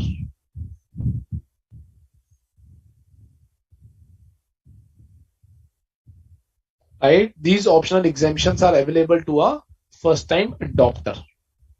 Who is a first time adopter? Who is transiting from the previous gap to Ndas. What is previous gap? With the gap which has been adopted, the basis of accounting which has been adopted for the purpose of the statutory reporting requirement in India. What is the statutory reporting requirement? Preparation of the financial statement as per section 133 of the Companies Act, which is nothing but Indian gap. Right? So what we are saying, so there are two options, either to restate or not to restate. So if the company wants to restate, company can go for a particular date. Why the choice has been given? The choice is given because if the management wants to restate their numbers, if the management wants to recognize those assets and liabilities, if the management is having that level of information, right, management wants to restate. That's why a additional option is given to the management. If they want to restate, they have those numbers, they have those data, they have those documents, they have those information, they can restate from any particular date. In this example, they can choose any date between this particular period, right? They can choose this date as well to restate. If the management has time, management has cost, management has data, information, document, they can restate, they can pick and choose. But if the date has been taken, all the subsequent business combination needs to be restated, post which all the past business combination needs to be restated, and this is available only for the past business combination, right? So for any future, let me write here, for any future business combination,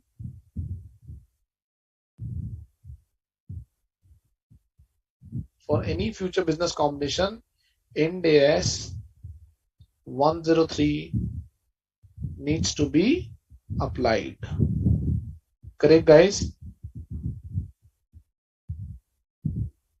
Right? And if, let's say, guys, the company is making any adjustment, if in case of the restatement, where the adjustment will go? In case of restatement of past business combination, right?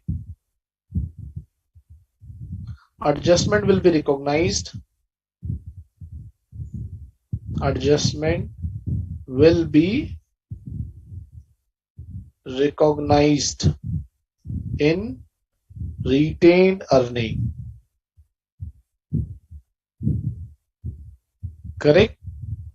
But if any intangible is to be recognized, what is intangible? Trademark, patent, copyright, customer list, all those things which we discussed in 103. If any intangible is to be recognized,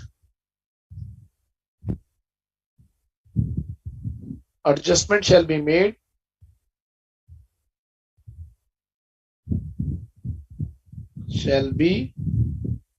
made in goodwill, right? This is what the adjustment, the business combination exemptions which we have as per Ind AS 109, either to restate or restate from a particular date, or don't restate. Let me take an example, guys.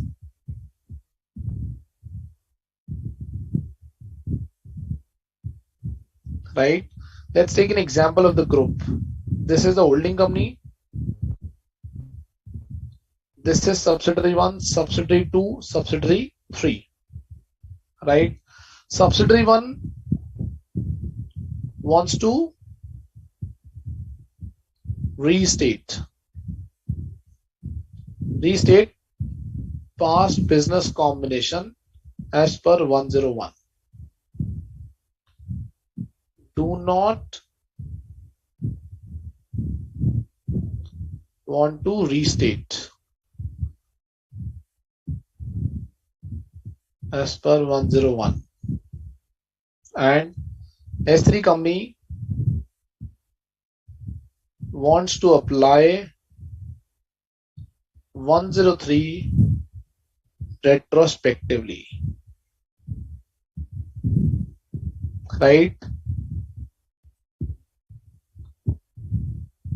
H in its standalone financial statement do not want to restate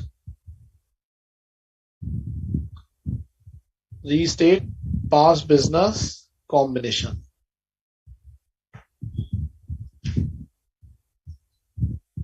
Now guys, tell me, in this particular scenario, is this allowed? Can S1 wants to restate? Can S1 take a view that they want to restate? Can S2 take a view that they don't want to restate? Can S3 take a view that they want to apply Indes 103 retrospectively? And whether H can take a view whether they don't want to restate in the standalone. So first of all, S1 is a first time adopter, S2 is a first time adopter, S3 is a first time adopter. It is allowed because these exemptions are available to a first time adopter.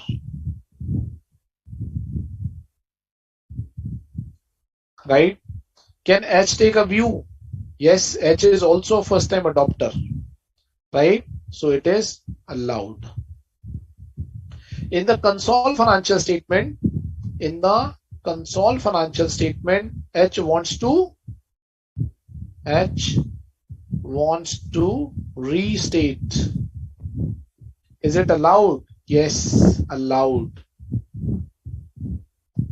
Yes, it is allowed. Right? Because console financial statement is also a first time adopter, because it is a, what is console financial statement? Group financial statement. Group is also a legal entity, is a first time adopter.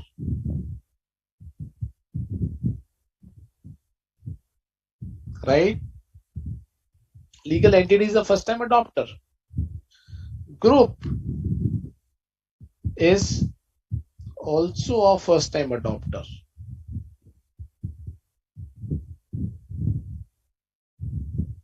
Correct? So in this case, it is allowed, but accounting policy needs to be aligned. Accounting policy to be aligned in CFS. Right? That means the exemption needs to be aligned in the console books. That means adjustment needs to make to ensure that everybody will restate in the console books. Standalone, it's okay. Standalone, they can take a different views, but in the console, if whatever the holding company is taking a view in the CFS, that needs to be aligned. It may possible the adjustment entry needs to be passed in the console books.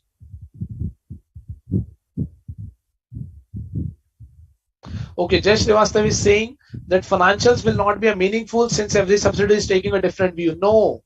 Financial statement, it is a subsidiary one, standalone financial statement. Individual will read in its standalone itself. Similarly, S2, similarly, S3. Right? Similarly, holding company standalone financial statement. But when they go for console, right? When they go for console, that alignment needs to be there in the console books. Right? Either to restate from beginning, either to restate from day one, apply Indes 103 retrospectively, or don't restate. Out of these 3 or 4, only one view needs to be taken and appropriate adjustment needs to be made. Only then we can say it's an alignment of the transition exemptions. Correct, guys? I hope this comprehensive case study must be clear to you.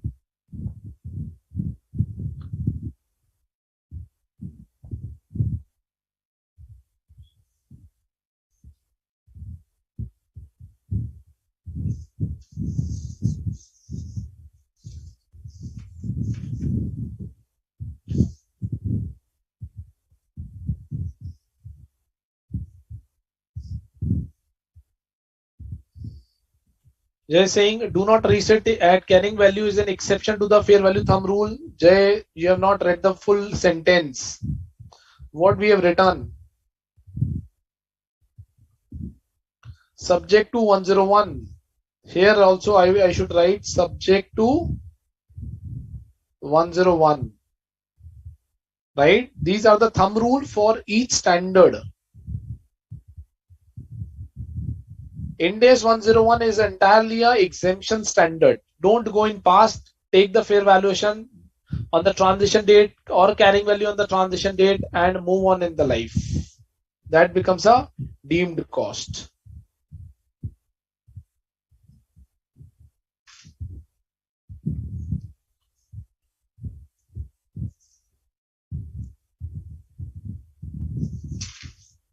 Okay, let's do one example.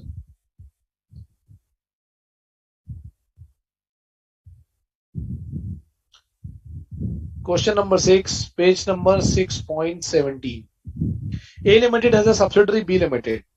A Limited and this is B Limited. On the first time adoption of A by B, it availed the optional exemption, not restating its past business combination. Right? So B has taken a view on first time adoption of Ndas by B, not restating business combination in SFS. However, A Limited in consol financial statement has decided to restate CFS,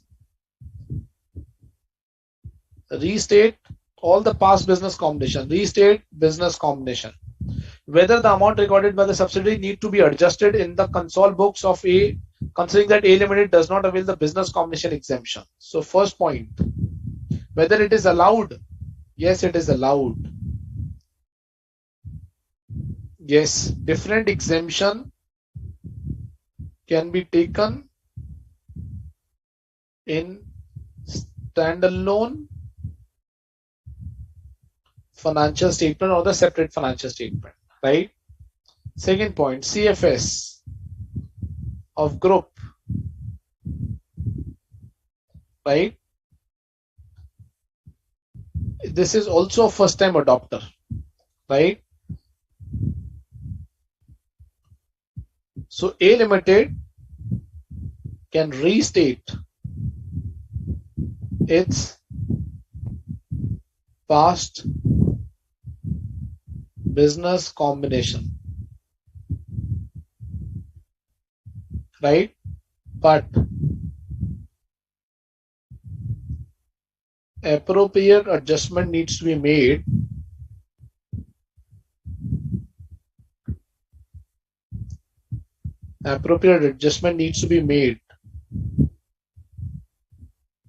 in order to align transition exemptions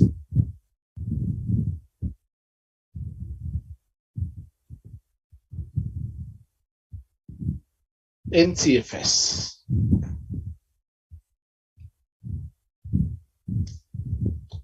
Right? A Limited can restate its past business combination. That means A Limited in the group can take the different exemption which the holding company has taken in its standalone. That is also possible because both the group and the legal entity are the separate first time adopter, right? But in the consol, adjustment needs to be aligned. Adjustment needs to be passed to align the transition exemption in the CFS. Correct, guys? This is the business combination exemption.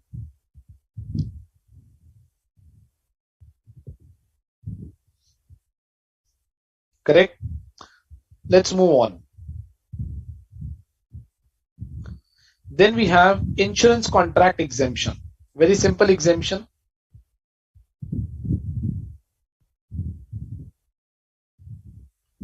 Insurance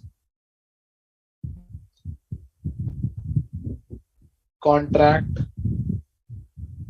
exemption. Insurance contract exemption. We are only saying apply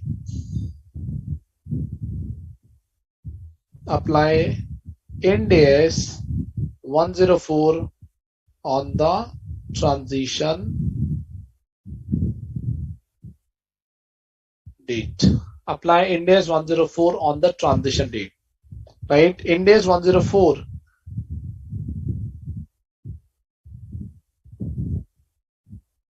parallel standard of Ndas 104 does not exist under Indian GAAP, right? And as per Ndas 104,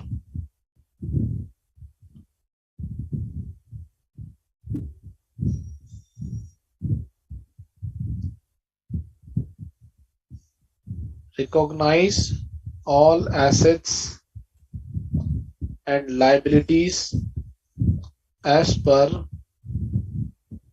Ndas 104 on transition date.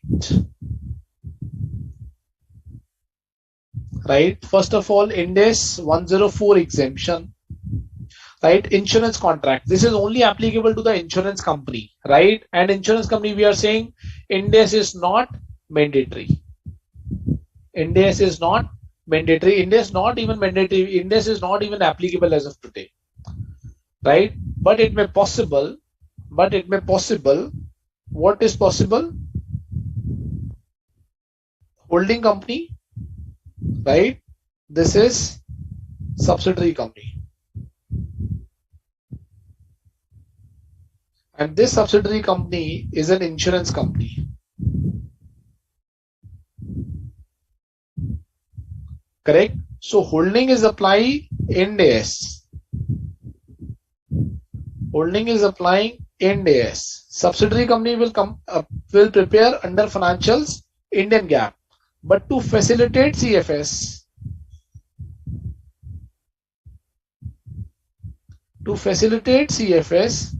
S Limited is required to prepare its financial statement under Ndas. Then this exemption will be required. Correct, guys? Then these exemptions will be required because this will be facilitated in order to facilitate the consolidated financial statement. Right? And in simple sense, we are saying apply this exemption, apply this standard only on the transition date and not retrospectively. Right? And not retrospectively.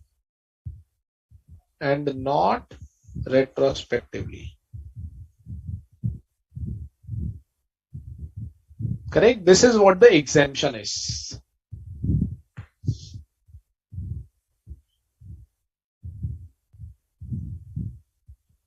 Third exemption. Again, this is a cherry picking, guys. Share-based payment. Share-based payments. Ndas 102. Right? So what is Ndas 102 says? Ndas 102 apply 102 principles retrospectively. Right? All past ESOPs needs to be fair valued.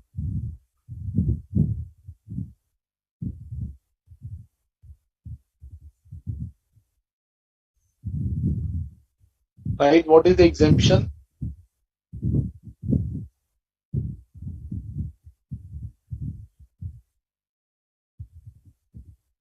ESOP exemption.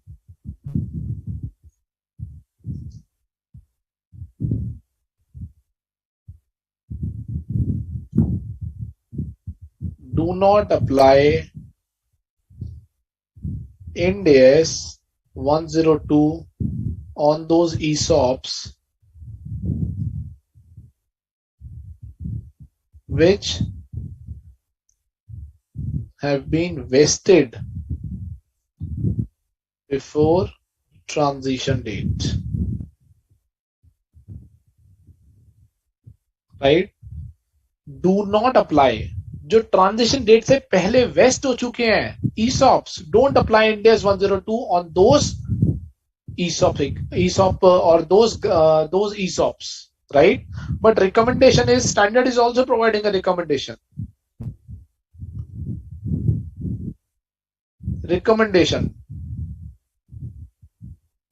Apply 102 retrospectively. ठीक है? Standard कह रहा है कि हमारी recommendation है कि आप रेट्रोस्पेक्टिव डेट से लगाओ.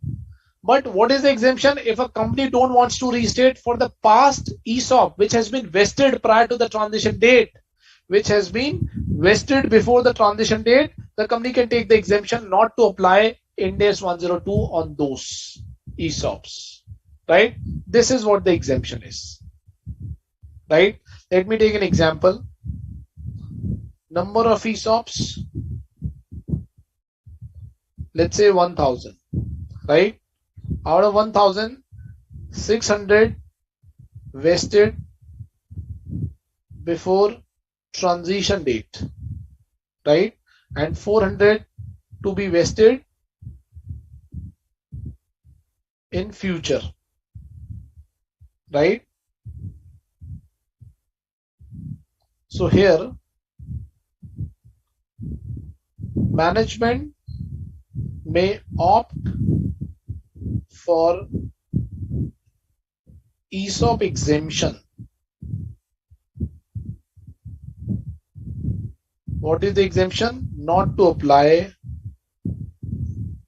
102 on vested options, right? And for this, no exemptions available. No exemption 102 to be applied.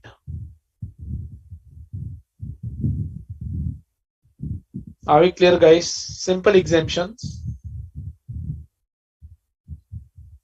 Simple exemption that जो ESOP options transition date से पहले, those options which have been vested before the transition date do not apply Ind AS 102. But my recommendation is, standards recommendation is, if you have the data, you should restate it, but you have the exemption, right? And for the future options, you have to apply Ind AS 102.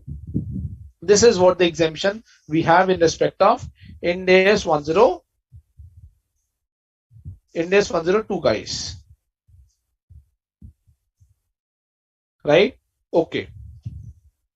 Now come to another good exemption, which is a PPE exemption. This is the fourth exemption. PPE exemption, right? Which standard is applicable in respect of PPE? Ind AS 16. What is Ind AS 16 is saying? Ind AS 16.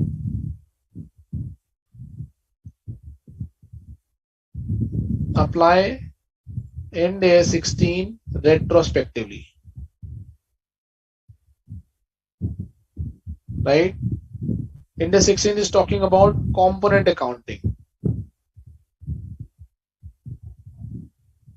Ind AS 16 is saying cost of the Ppe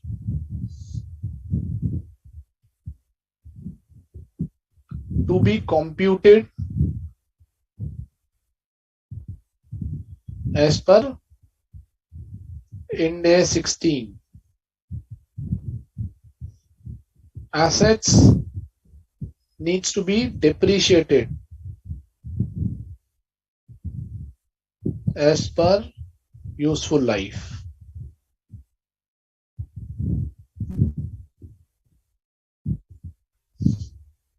Asset needs to be depreciated as per useful life, right? What is the exemption? So what is will be the challenge in that case? Think about those companies who have got established in 90s, right? They need to go back, ensure that all the componentization must have been done, ensure that the cost has been computed as per Ind AS 16. For example, Forex is not supposed to be capitalized. If any company has done the capitalization of Forex as per the previous gap, that needs to be decapitalized, right? So lots of challenges may arise if the retrospective implication needs to be taken care of.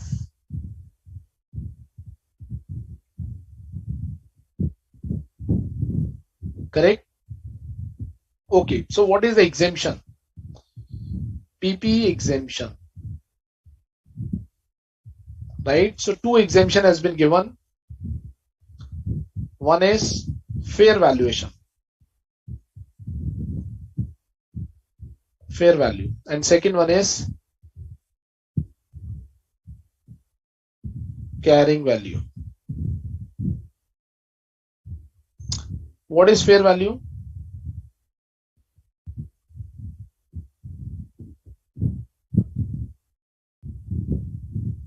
company may do the fair value of any of its item in PPE, right? And for balance,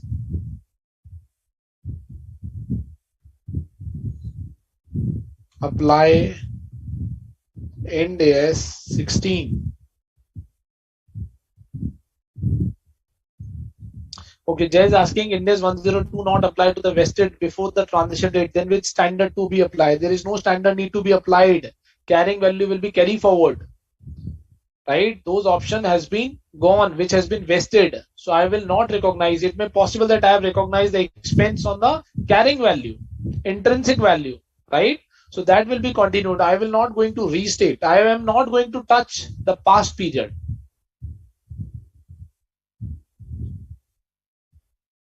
Right? Okay. If carrying value exemption is taken,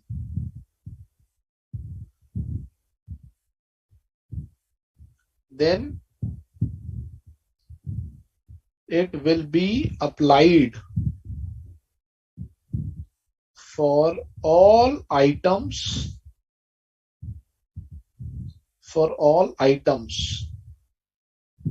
and classes of PPE, right?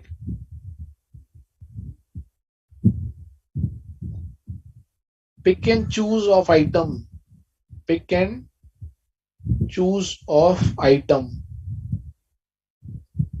is not allowed.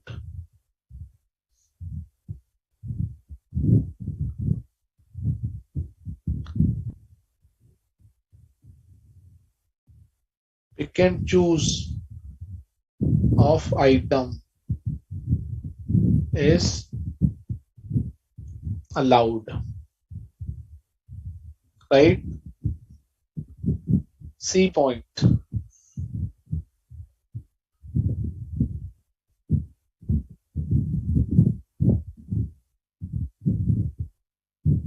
Carrying value means gross block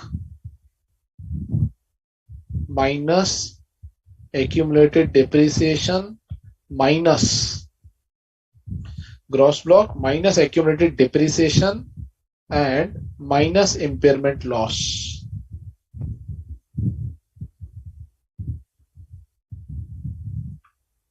That means this is net carrying value. Fourth point.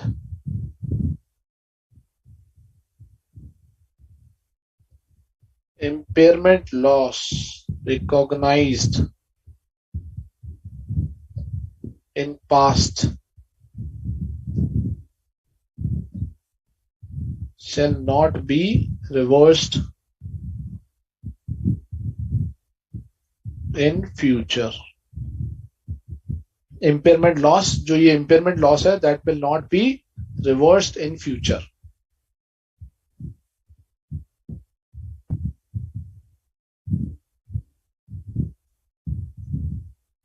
E.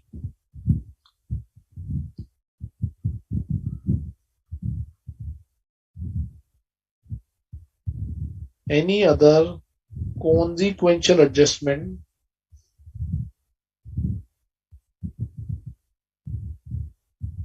shall be made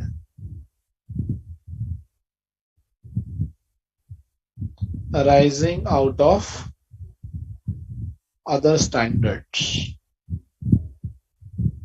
Example, government grant, right? Processing fee,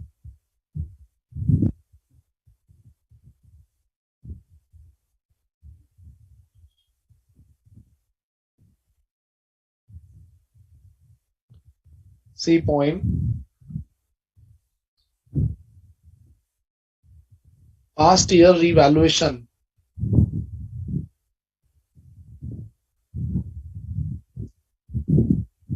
value shall be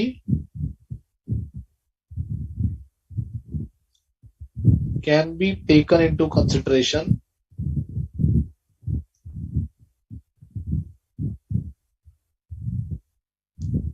provided it is broadly comparable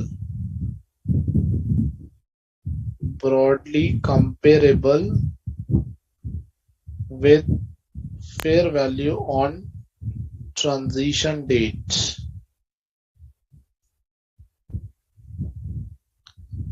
Right? E point D, this is C and D.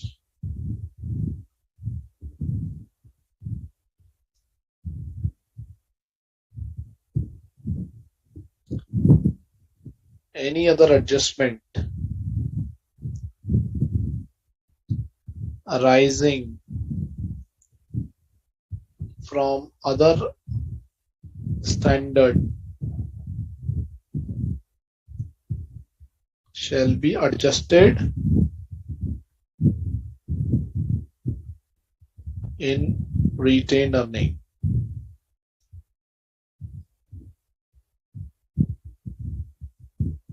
Right? What is item? What is classes? Concept of classes of assets. For example, land, building,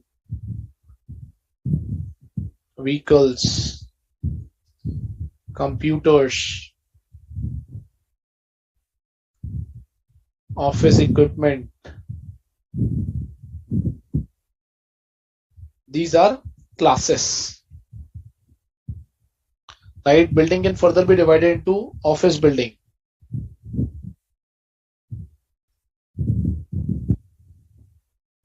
factory building, admin building. This is classes.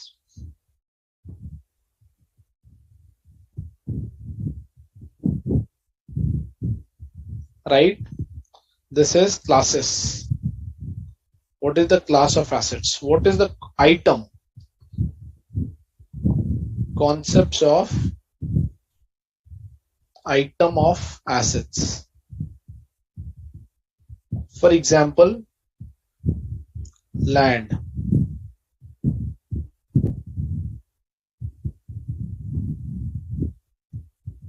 This is item. Right? Land in Gurgaon, land in Punjab,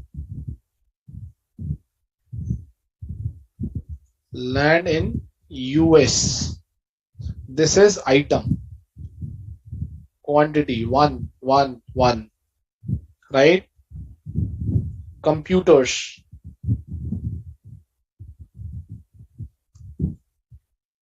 Computer.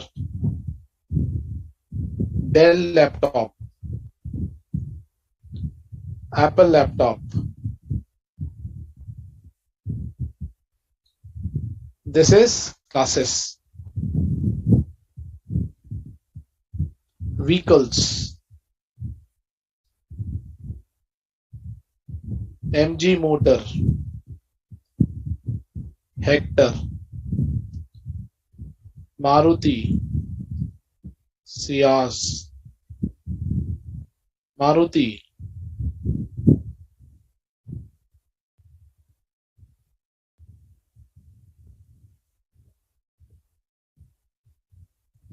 for example, Alto. Right? These are items and this is classes. I hope the concept of item and the concept of the classes must be clear to you. So let me explain, guys, what I'm trying to say. What is the Ppe exemption? Right? Ppe exemption is either to go for the fair valuation route or to go for the carrying value route. If the company go for the fair valuation route, right, company has to do, if the company go for the fair valuation route, company may do fair value of any of its item of the PPE. If there are 100 line items coming in the financial statement, company can do the fair valuation of any of the item which is coming in the PPE. Company can do the fair valuation of this land, right? And this needs to be computed as per Index 16. If the fair valuation option is taken, and if the carrying value option is taken, then carrying value, carrying value, carrying value, carrying value, carrying value, carrying value, carrying value, and carrying value. Right? So fair valuation, if any item needs to be fair valued, company can apply the cherry picking concept. That means out of 100 line items, out of 100 assets, company can do the fair valuation of any one item. Right? That means cherry picking is allowed in case of fair valuation route. Right? Opposite side, what we are saying, the carrying value exemption needs to be applied for all items and all classes of the PPE. There is no cherry picking is allowed. If the carrying value exemption is taken, it is applicable for all. Right? Cherry picking is not allowed in this case. What is the meaning of carrying value? Gross block minus accumulated depreciation minus impairment loss is equal to net carrying value. Right?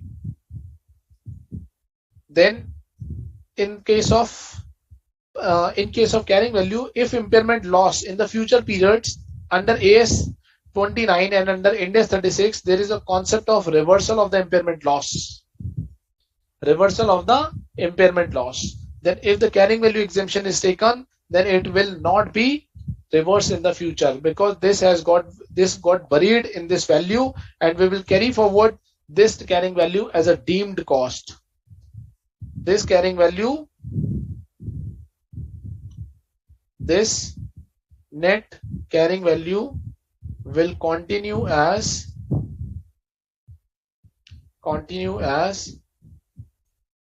deemed cost and depreciated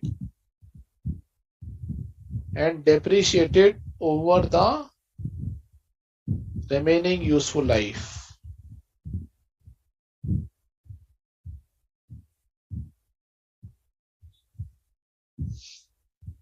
Right? And if there is any consequential adjustment which has arisen because of the other standard like government grant and processing fee, that needs to be adjusted. While on the other side, it will be adjusted in retained earning because we have taken the fair valuation route. If the company has done a past revaluation, अगर past में ही company ने revaluation model लिया था and company has done the revaluation in the past, then that can also be considered as fair value, provided it should be broadly comparable with the fair value on the transition date. This is the principles of Ppe exemptions. Right? Let me take one example, and I have also explained what is classes and what is the meaning of items.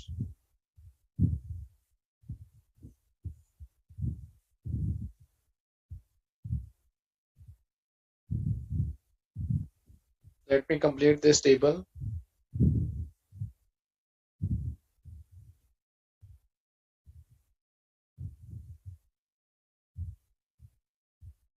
Right, let's take an example. Similar to business combination, let's say this is holding company. Holding company has multiple subsidiaries. Right, this subsidiary wants to fair value exemption. Wants to adopt. This company wants to adopt carrying value exemptions, and this company wants to restate as per Index 16. Standalone carrying value, consol fair value. First of all, are these things allowed? Quickly, yes or no? S1, first time adopter, right? And hence allowed. Right? S2, first time adopter. S3, first time adopter. Allowed. Allowed. Right? Standalone carrying value. Allowed. Group fair value. Allowed. Right? But star, what is the star? Adjustment to be made in order to align transition exemptions in CFS. Right, guys, what we are saying in the standalone books, every subsidiary company, it's a separate legal entity. They can take their any exemption, either fair value or carrying value, or they can apply in the 16 retrospectively. Right? Similarly, holding can take separate exemption in their standalone books, but in consol, if any exemption is taken, that needs that needs to be applied consistently in the consol books.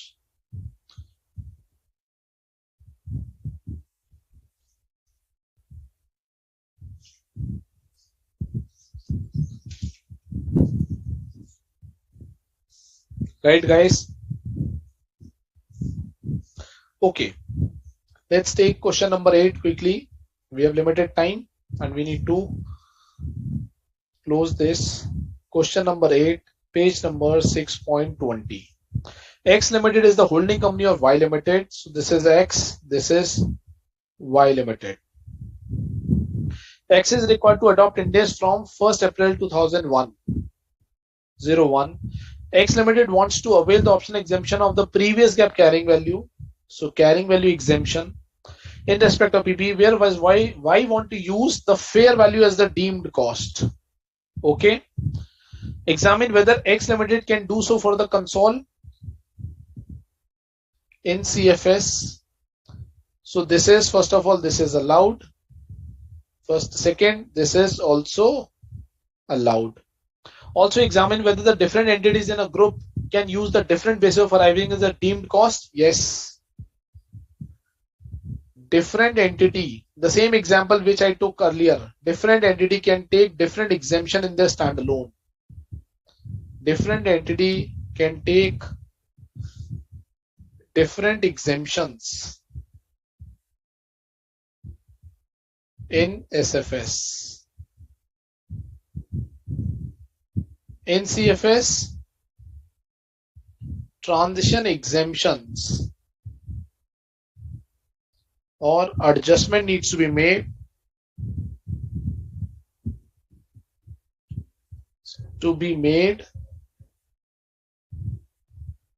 for transition exemptions.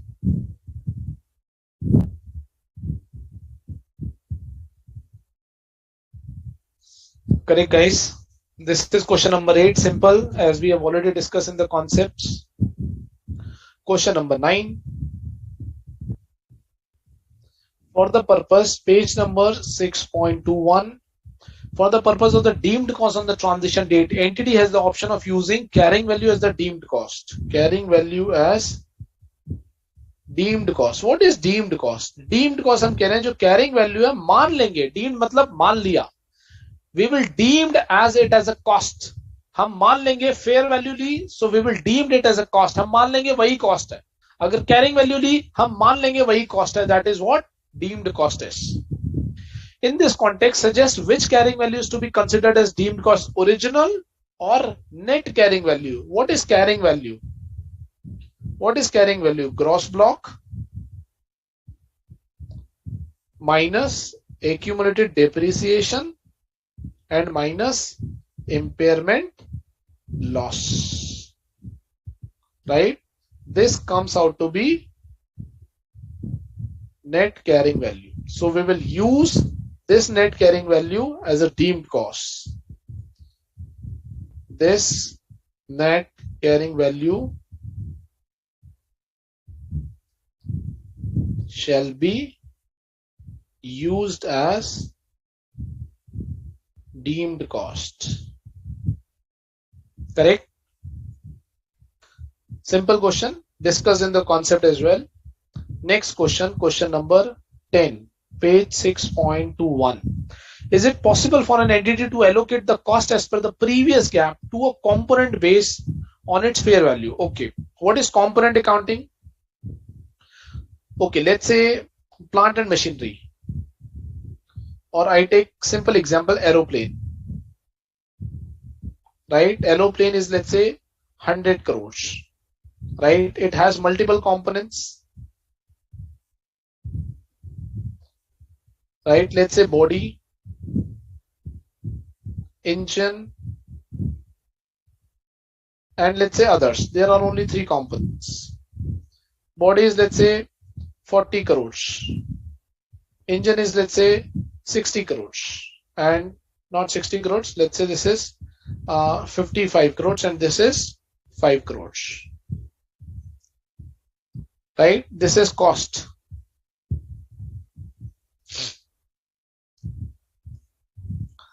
Right, this is cost.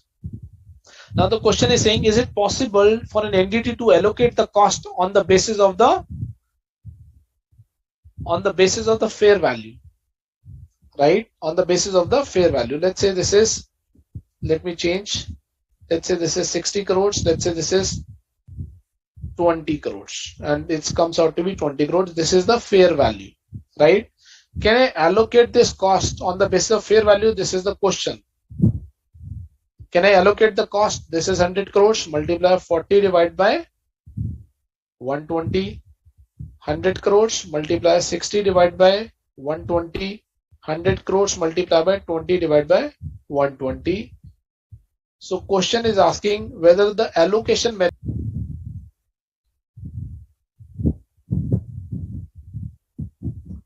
component cost can be allocated based on fair value.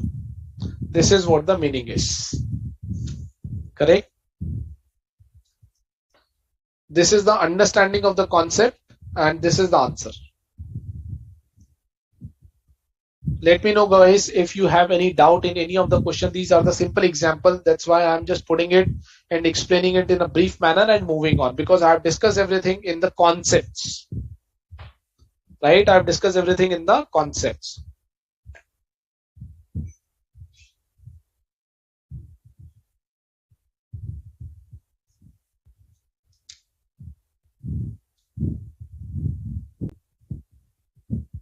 Question number 11, page 6.21.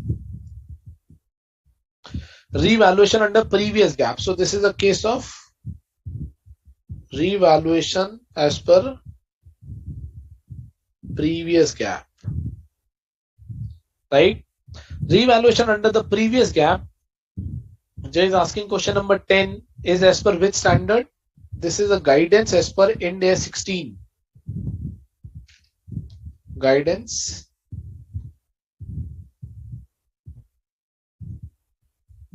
Ndas 16, Schedule 2 of MCA and ICAI guidance note on component accounting.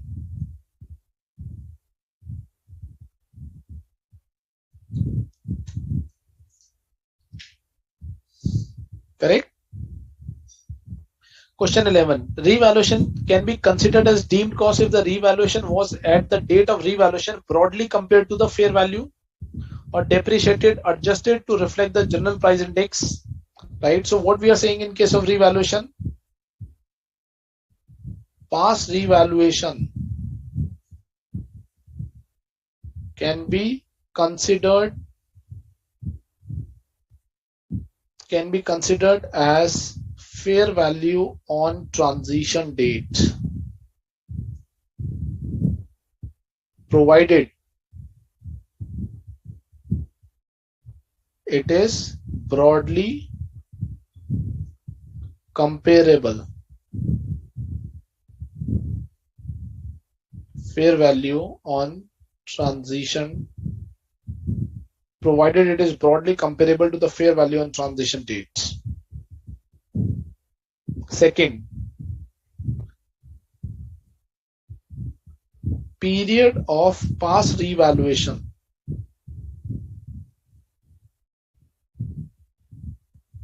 is not defined in standard. Third,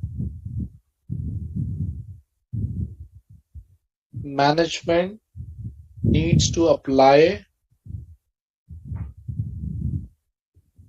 their judgments.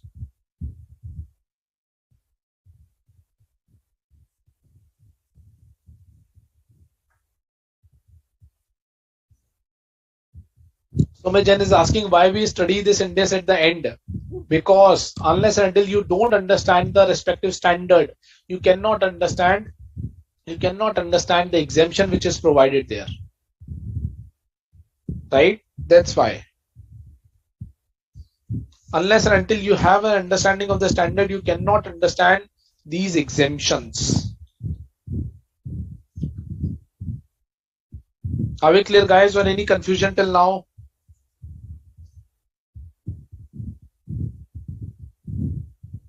Are we clear? Yes or no?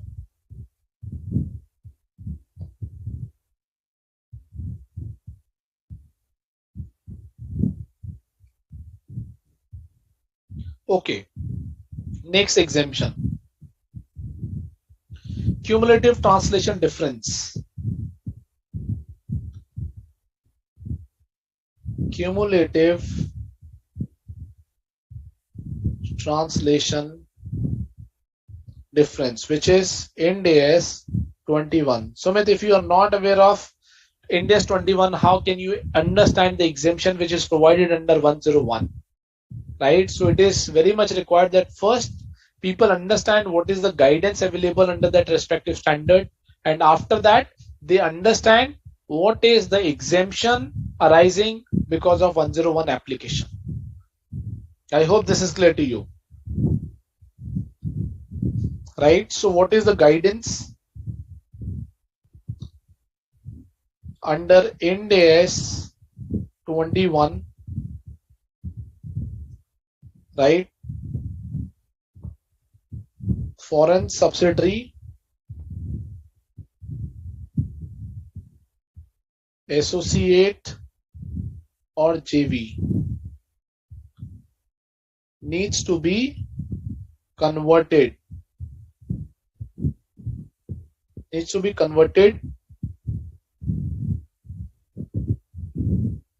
From their local currency to functional currency.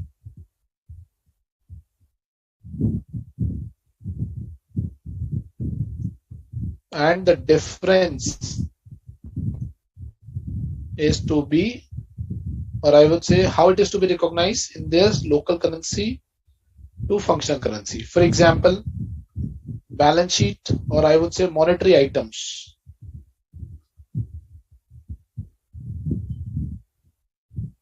Monetary items, closing rate, non-monetary items,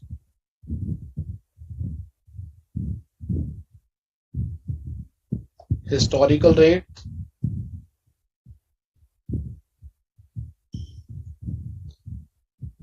P&L items, average rate.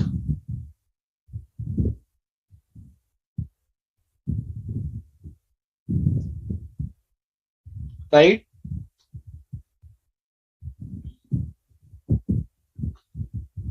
And differential will be recognized as FCTR in OCI. What is FCTR?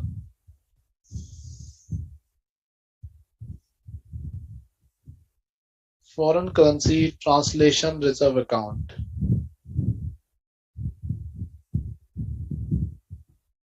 Right? This is what the guidance is. Now what is the problem? Problem is or challenge. Problem is this FCTR is becoming challenge to reconcile, right? Because it becomes a black box kind of thing. Whatever the difference comes, the company generally park in the FCTR and share the financial with the auditor. If someone has to reconcile the closing balance from the opening date, it becomes very difficult, right? So what is the exemption which we have given? What is the exemption which we have given? We said we are building a new books, right? So whatever the challenges which we have, just remove all those challenges, transfer all the balance which is lying in the FCTR to the retained earning, right? So what is the exemption which we have given? Transfer all balance of FCTR to retained earnings on transition dates, right? What will be the journal entry? Journal entry will be very simple. FCTR account debit to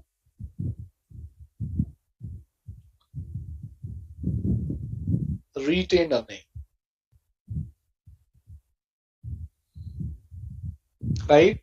So that means FCTR is set to 0. That means FCTR is set to 0. Remember, this is an optional exemption.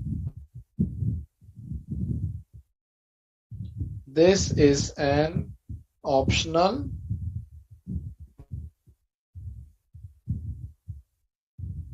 exemption. Right, guys? This is what the exemption of cumulative translation difference. Jay has asked one question, sir, fair value exemption applies to some item, for others not to take fair value. That means carrying value. No, Jay, no. Let me go back. What I have written, read the entire sentence. Company may do fair valuation of any of an item in the PP and for balance apply Ndas 16. That means retrospective application. That means retrospective application. Carrying value अगर लेना है तो सबके लिए लेना है. Cherry picking is not allowed. Partial application of the carrying value is not allowed. Remember it. अगर 100 items है उनमें से 20 को fair value कर लिया तो 80 के लिए we can't take the carrying value exemption. We have to take the Ndas 16 retrospective application on those 80 items. Right? That is the catch here. I would say you have taken up the good point. अगर fair valuation हमने parts के लिए किया है, limited items के लिए किया है, तो बैलेंस में क्या कैरिंग वैल्यू लगाएंगे? No, I will apply Ndas 16 retrospectively. I hope this is clear to you. Right, guys? So we have discussed lots of exemptions, guys. Right? So let's recall what we have discussed. Let me go back at the beginning. What we have discussed since morning. We have talked about the definition, right? We have talked about definition. First time adopter. Who is a first time adopter? Which is preparing first Ndas financial statement. What is first Ndas financial statement? The first Ndas financial statement are those financial statement which includes the explicit and the unreserved statement of compliance of Ndas. अगर ये statement है, then it will be considered as in compliance. अगर ये statement नहीं है, irrespective of the fact you are complying, then it will not be considered as that this is first Ndas financial statement. If there is a disagreement with the auditor, and you have mentioned this line item in the financial statement that you are complying with all the Ndas, even then it will be considered as in compliance. Previous gap, Indian gap is the previous gap. The gap which has been used for the statutory reporting requirement in India is the previous gap, right? The financial statement which has been prepared as per section 133 of the Companies Act is the previous gap, right? We have talked about Bharti Airtel scenario in that case. General principles. What is the general principles? Recognize all assets and liabilities as per Ndas. De-recognize all assets and liabilities as per Ndas. Reclassify all assets and liabilities as per Ndas. Measures all assets and liabilities as per Ndas. Accounting policy. What is accounting policy? Must be consistent in across all the 3 years. Right? FIFO, FIFO, FIFO. In case of depreciation, depreciation can be changed. SLM to WDV, WDV to SLM. It is allowed because the change in the method of depreciation is not an accounting policy change, it's an accounting estimate change. Optional exemption, we have talked about business combination, that we have 2 exemption, either to restate from a particular date. Date is the choice of the management. आप किसी भी date को ले लो. If I have taken a 1st April 2010, so 1st April 2010 के बाद जो भी business combination होंगे, management is supposed to restate. Or second choice is don't restate any business combination. जो भी carrying value transition date पे आ रही है under previous gap, that will be carry forward under Ndas. Right? Choice is given to the management. They can pick and choose, or management can apply Ndas 103 retrospectively. Correct? And once it is applied retrospectively, I need to apply 103. That means fair value of assets and liabilities, deferred tax, goodwill, capital reserve, purchase consideration at fair value, contingent consideration, deferred consideration, what all nuances we have discussed in 103, that needs to be applied. Correct? Second, we have talked about Ppe exemption. Right? Business combination, Ppe. What is Ppe? Property, plant and equipment, fair value or carrying value. Fair value ले रहे हैं, I have a choice item by item. Right? अगर partial items के लिए fair value ली है, for the remaining I need to apply Ndas 16, I can't take carrying value exemption. Cherry picking, pick and choose is allowed to the management, right? If any other adjustment which is arising because of any other standard, that needs to be adjusted in retained earning, not in the Ppe, in case fair value exemption is taken. Second scenario, carrying value. Agar carrying value liya, it needs to be applied all classes, it needs to be applied to all item. What is item? What is classes? I have explained. Classes means land, building, factory building, admin building, admin block, right? Admin block, factory building, and any other building. Similarly, these are the classes. Item, land 1 is an item, land 2 is an item, land 3 is an item, building 1 is an item, building 2 is an item, building 3 is an item. So carrying value लेना है तो सबके लिए लेना है. Fair value लेना है तो सबके लिए भी ले सकते हो, कम के लिए भी ले सकते हो. तो जो बैलेंस बचा उसके लिए Ndas 16 लगाना है, ना कि carrying value लेनी है. What is carrying value? Carrying value is net carrying value after reduction of depreciation, after reduction of impairment loss. And that impairment loss will not be reversed in the future. Then we have talked about Ndas 104. Ndas 104 needs to be applied on the transition date. Simple. Share-based payment. Share-based payment, we said that जो share-based payments, जो ESOP transition date से पहले vest हो चुके हैं, those ESOP which has been vested before the transition date, no need to apply Ndas 102. The carrying value जो आ रही है, that will continue under Ndas. Recommendation is to apply 102 retrospectively. Cumulative translation difference account. What is the exemption? Exemption is to transfer the balance which is lying in the balance sheet date on the transition date to the retained earning, right? So that means we are setting the FCTR is equal to 0. What is the rationale? We are starting a new book. We are building a new book. So whatever the anomaly is, just transfer to retained earning because you were not able to reconcile. Just close this balance because it was nothing but a part of retained earning. And let's start with new books with a clean books, I would say. So these are the certain exemption which we have read, guys. In the next class, we will continue with this. We will read the remaining exemption and mandatory exception plus couple of more practical examples. Correct, guys? So let's wind up the session, guys. And if there is any queries, we will take up these queries in the next session, right? And I will share these notes with the ISET team. They will upload and you will be able to get it today itself. Right, guys? Thank you so much for your patience.